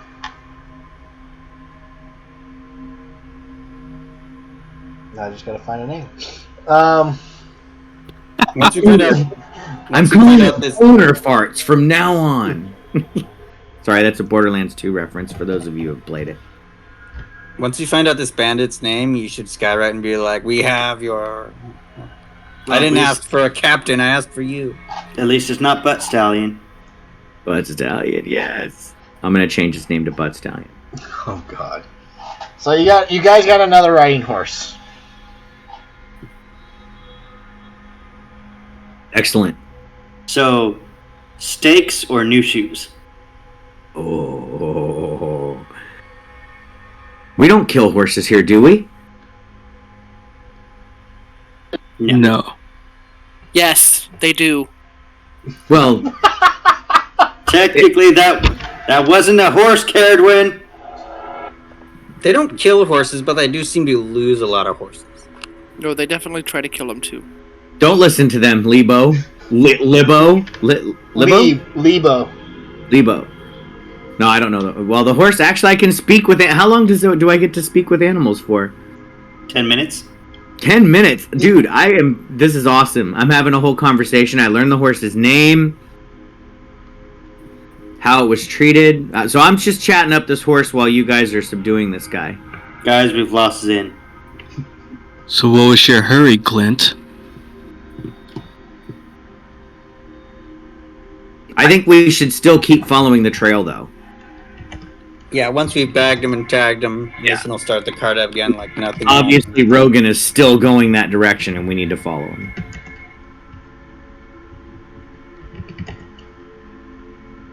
But I'm going to ride on my new horse now. You don't want to be in the cart interrogating? No, I know where Aiden is. He was picked up by Alzakath, so... You assume it's Alzakath. Yeah, you're right. I assume it's Alzakath. And that's what Zin would assume, too. But I do want to confirm that with Rogan.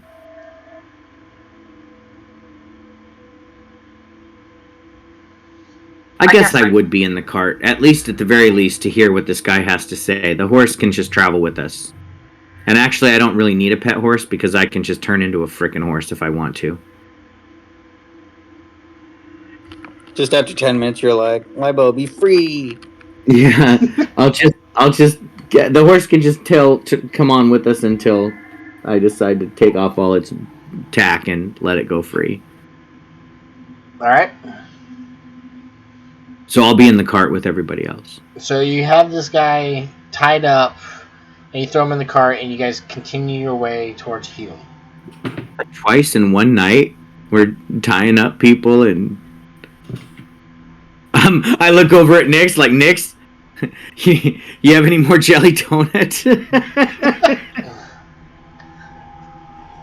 sorry, I ate the last of them last time. Oh, God. Well, we are going back to Hume. We can restock on jelly donuts while we're there.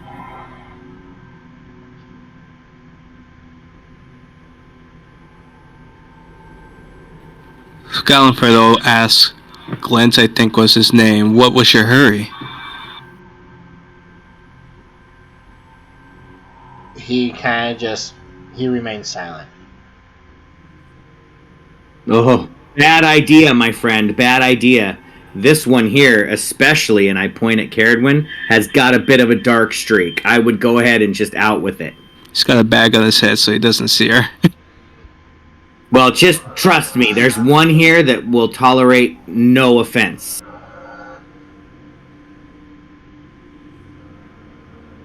He doesn't care. I say Caradwin just fill his fucking head with nightmares. What weapons does he have on him since we have him bound up? Similar to the ones that you guys have encountered on the other ones in charge back at the town.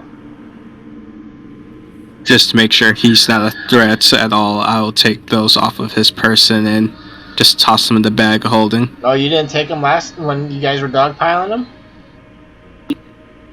I was waiting to get a word in. Probably would have took it by then.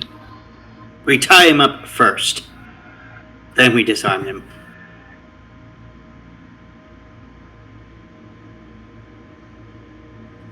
You really want us to fight this guy? We're just gonna knock him out.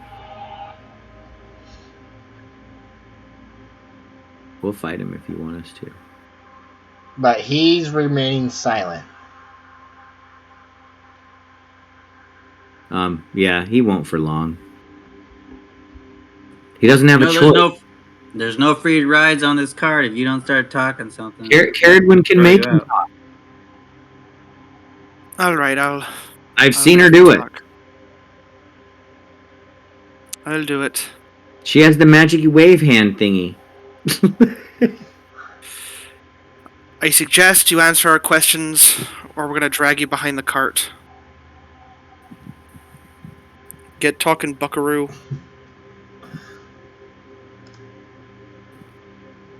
Man, if he fails his save, I want to say that her eyes like flash a certain color and the guy has to obey her suggestion. That's awesome. You then cast command. Right. You will answer my questions. She is the scary goth girl. She like pulls out her eyeliner and starts going to town, fixing her eyes while she's scaring this person. Alright. Wisdom, DC 15, please. No. Nobody saves against Connor's spells. You should know this by now. I'm gonna give myself a point of inspiration, and he's going to use this. No. Oh, you're gonna cheat. Okay. No, I'm kidding. No. Yes. See, Connor's magic is unstoppable. Oh, yep. What up, dude? Unstoppable magic. Unstoppable magic. You hear Linkin Park and My Chemical Romance begin to play. All right. Well, he's just sitting there still. But Caradwin, you believe your magic has a hold on him. You can see his eyes are complete. His eyes are completely dilated. He has a bag over his head, I was told. He does. Yes, his eyes are completely dilated. We just can't see that because of the bag over his head. You guys are free to start questioning him. Where were you going in such a hurry? As my friend has asked you repeatedly, and now you must answer. Back to Andrea. And what? The message in the sky. And where's Rogan? I saw the message in the sky as well, but it said a name, Rogan, and your name is not Rogan. He sent me. Where's he at? Go ahead, sorry. Oh, I was just asking where he is. On the road. How far from us? Day. And where is he going?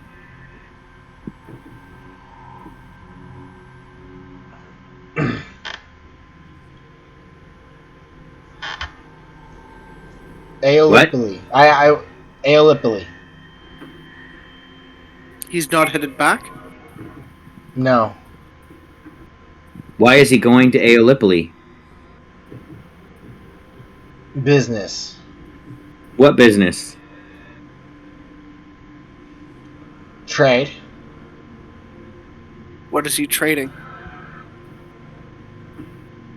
Horses. Supplies. For? Weapons.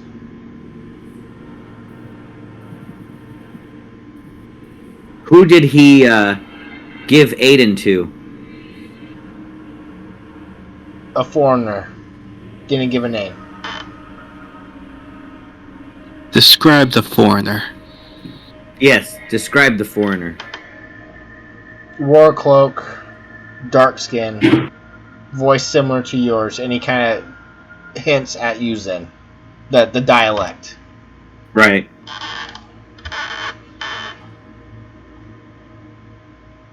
Male or female? Male.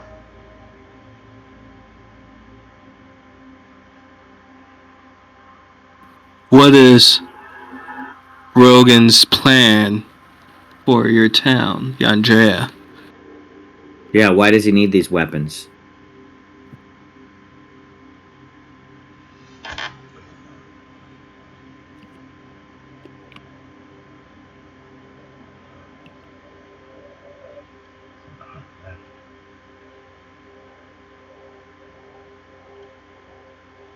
I was double checking, so I didn't know if I was get any more saving throws.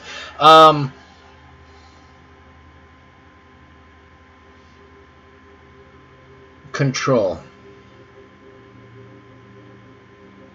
and Of expand. just one town or of an area?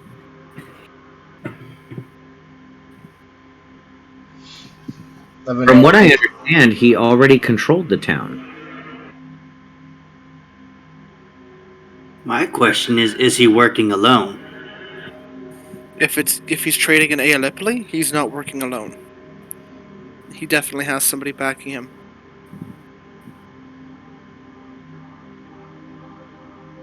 Yeah, but is this an alliance or just business? Honestly, my guess would be that somebody's using whatever he wants for their own gain. Should we ask and see if he knows? We can try, but I doubt it. Who is he trading with? The foreigner. The same one he gave Aiden to? Don't know.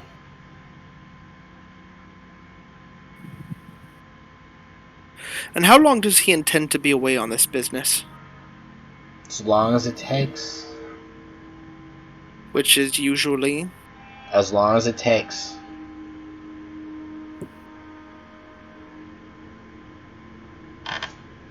And where in Aeolipoli is he meeting this person? At the docks?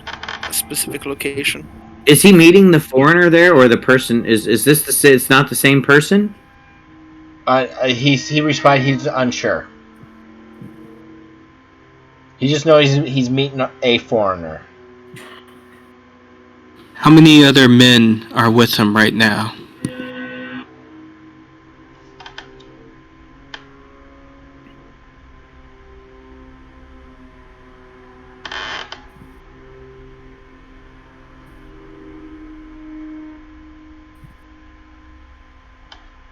Dude, this lasts for 8 hours. For the next 8 hours, this fucker just has to answer our questions. And I which I'm doing. I'm counting. I get it. That's awesome. We're gonna just ask him everything. How many kids do you have? Okay. What was the question specifically again?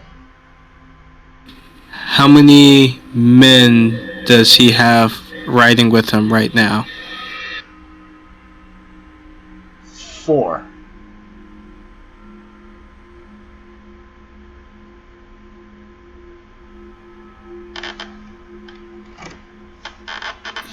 Are his plans to revolt against the capital?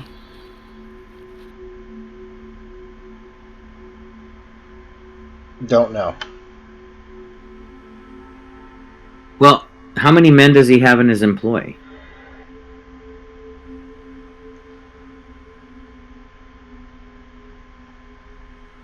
I mean, he's not gonna.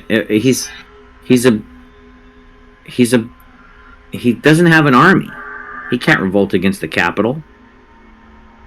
Started right? with 50.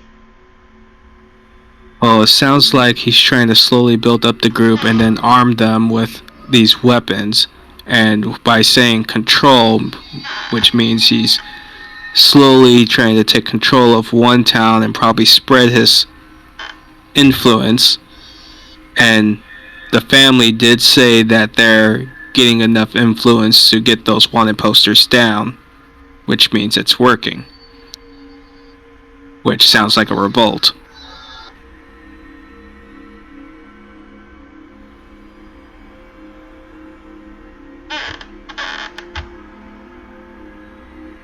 Well, okay. I'm done questioning him. Whatever else I have to say, I don't need him to know.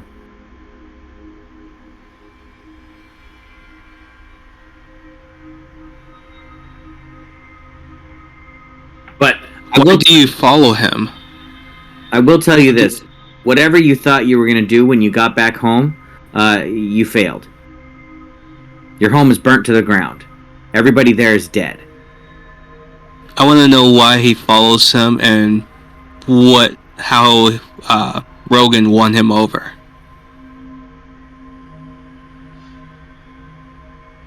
Is this how we get the Clint miniseries? Where it's like, what went wrong? Well, you just gotta watch this Now there's 8-episode miniseries. Now there's a couple of episodes of his backstory and sympathetic character moments. Episode 6 where it gets really interesting. He talks about that he was a low-level thug, basically, and he joined up with the gang and grew.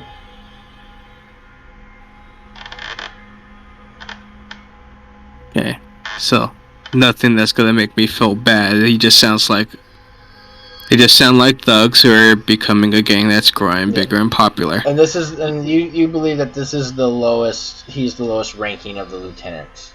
That's why they sent him back.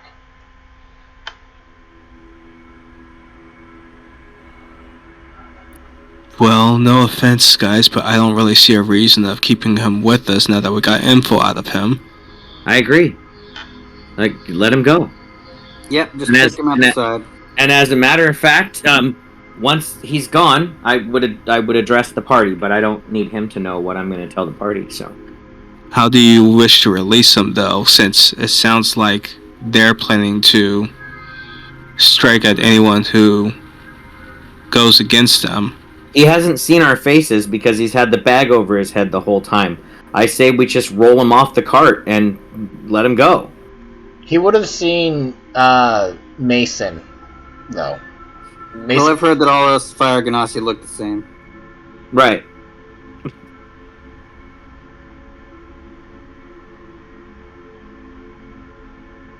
I don't care if he's seen Mason's face. That's fine. I don't mind. Throw him off. I'll just whisper a message into his mind. Your group will fail. Adventurers all around this land who fight for good will stop Rogan's plan.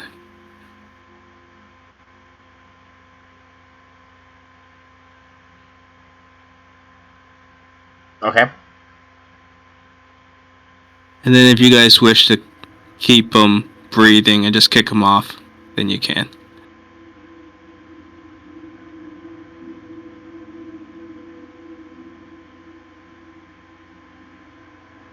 Alright, you kick him off. He tumbles and rolls.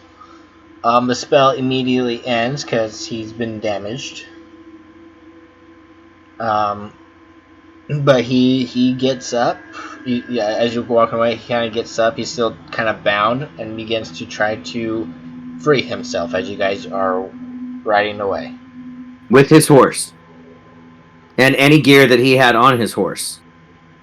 You see like standard gear, like a sleeping roll and whatnot, and a pillow and whatnot. Nothing, very basic stuff. Nothing. Did he have a lasso?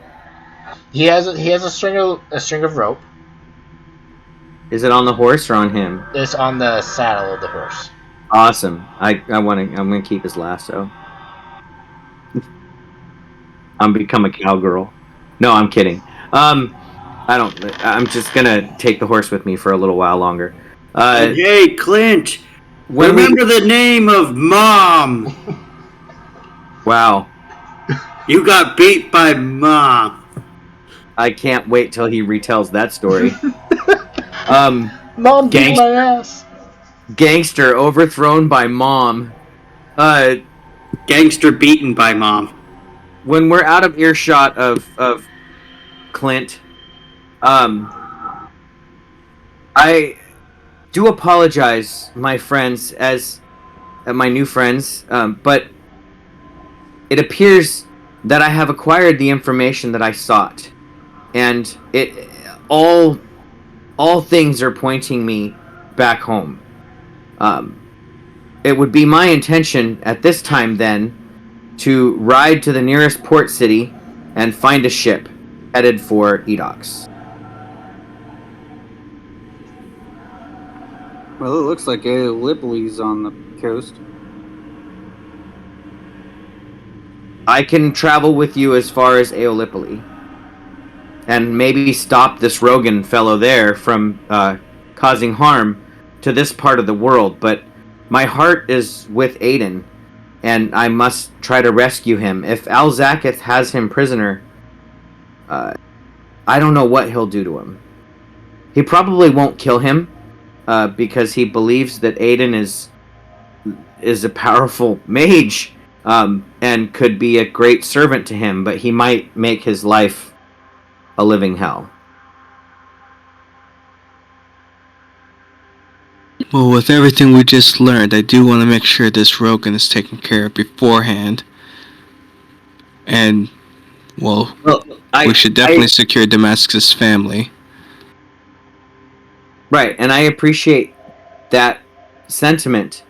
Like I said, I will travel as far as Aeolipoli and do what I can there, but if your mission delays you longer than mine does, that's fine. If you wish to help me, you can meet me, and I would tell you where to find me. The two nearest port cities would either be the Imperial capital or Aeolipoli that will take you.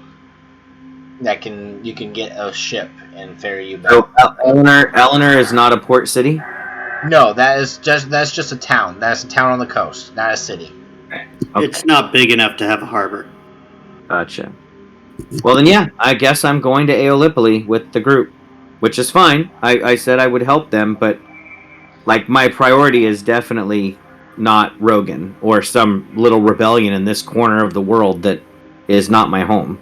There is one thing, and as you're mentioning going back home, you did come to this land illegally, basically. You would need to maybe somehow either sneak back onto a ship that's going back to Edox, bribe your way, or something like that.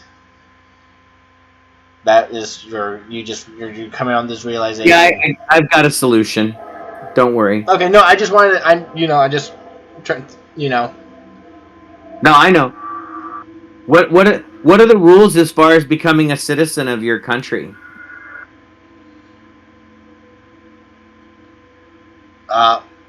It's not that hard.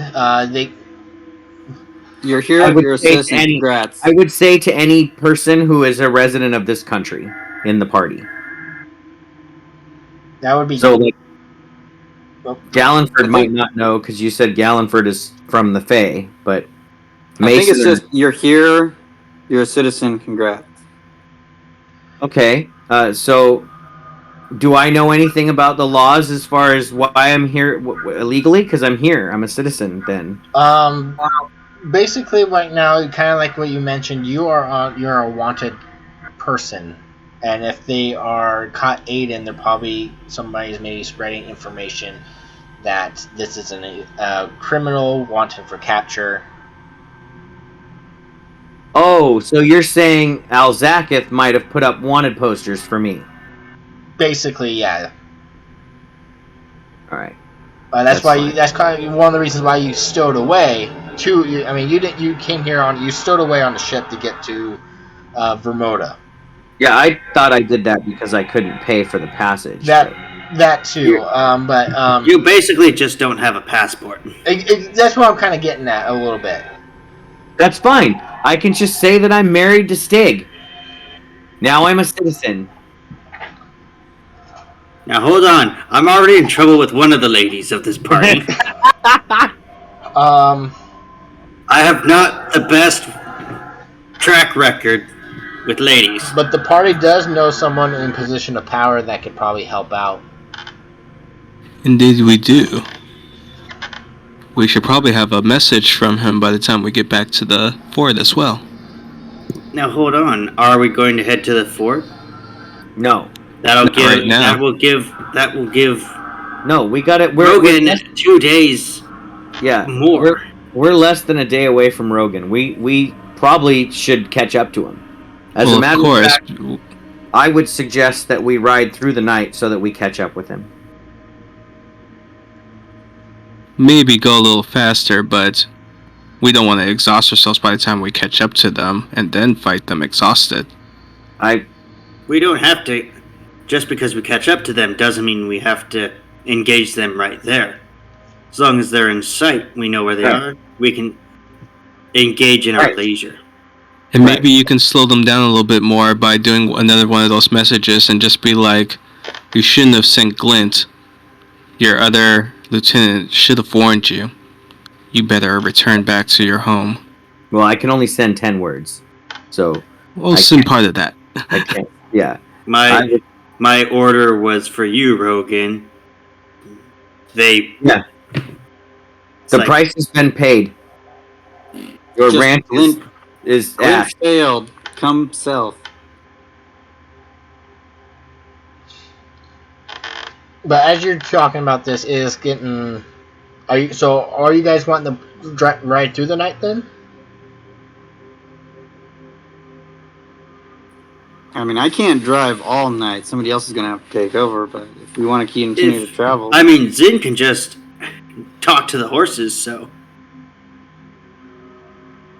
You'll have to ask them, because they're the one who actually...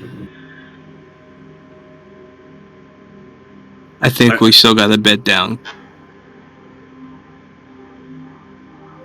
Because the only other person who can drive that trained for it with Damascus was Nyx.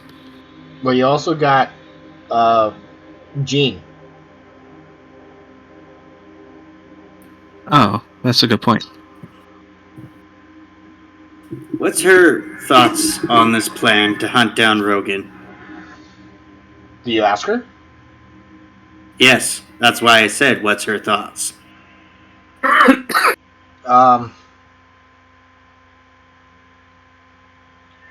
She is startled by the information. She has no idea what Rogan is planning or with whom. She would like to see justice be brought down to Rogan, if possible. Sooner the better, but she's also concerned about her daughter's safety. Would she be accepting if we dropped them off at Eleanor?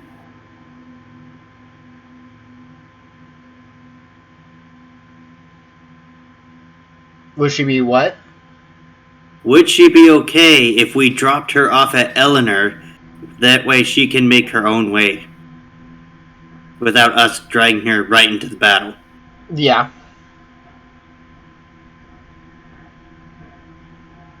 And that's settled? We'll attempt to catch up with Rogan before Eleanor. And we'll see about engaging him when he leaves for Aeolipoli. I'm okay with riding through the night, by the way. One level of exhaustion is not going to bother me in combat, so I don't care if we get there and we're a bit tired.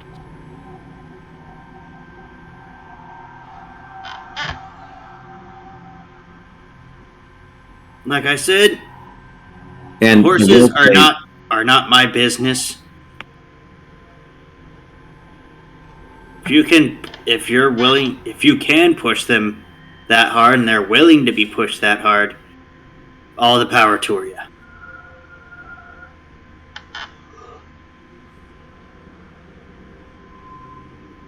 I think we can do this like once.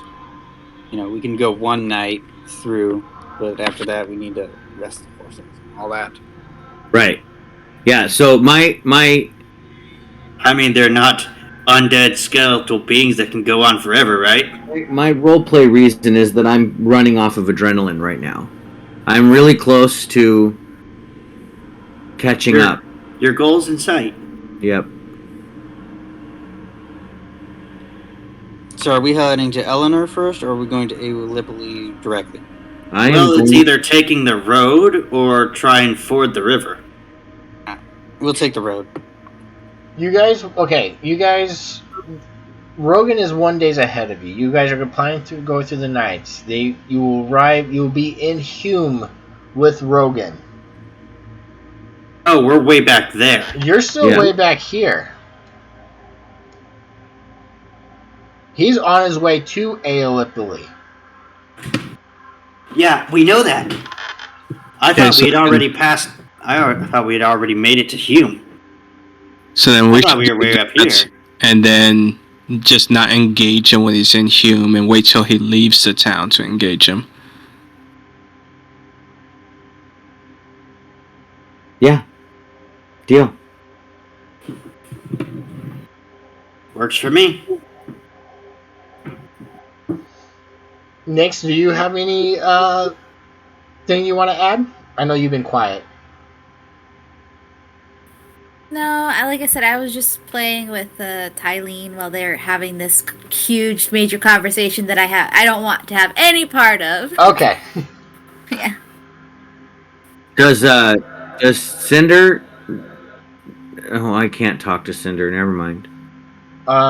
You could try to gleam on his emotions, though. I just don't know if Cinder has any connection to Aiden. Can Caradwin have Morgan talk to Cinder, and then Morgan translates? Ooh, that's a good idea. Okay, could you go ask Caradwin to do that? Caradwin, can Morgan and Cinder have a conversation? Oh, and when you're talking to her, could you ask about what's going on with her and Beauregard?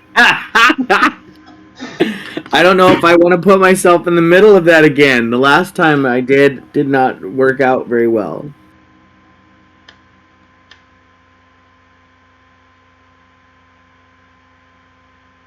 Yeah, is that possible, Chris? Can Morgan and Cinder speak? Yeah, I will allow that.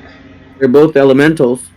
In that case, then I can just let Morgan, or Caradwin can translate for Cinder, essentially. So I would be asking if Cinder can feel Aiden still, since you're not dead. I don't know about the link between the familiar and the host. Well, Connor, are you willing to do this? Cinder says it's a great windowsill. Hope you haven't been on mute this whole time. Yeah, that's why you're quiet, Connor. Are you there? Uh-oh. Maybe Connor fell asleep because it's after midnight. I want to see the Cinder Morgan Caradwin I know. Zin telephone.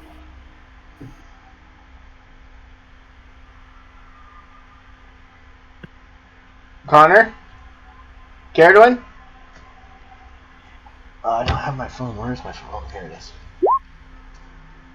Can you sense Aiden's sill? Yes, it's a great windowsill.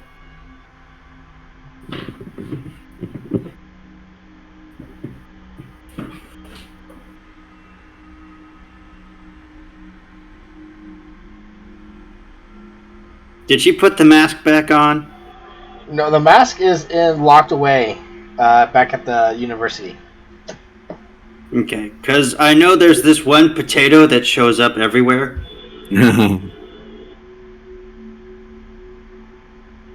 Indeed. I'm assuming he fell asleep. Yeah, that's likely. On that note, Caradwin is kind of just. I don't want to speak for Connor, but I think this would be a good time to end. So Caradwin, we can start next session with this conversation between Morgan and Cinder. Yeah, exactly. So you guys are. Caradwin is kind of off. In the she's staring off into the distance type as she's writing, kind of ignoring Stig.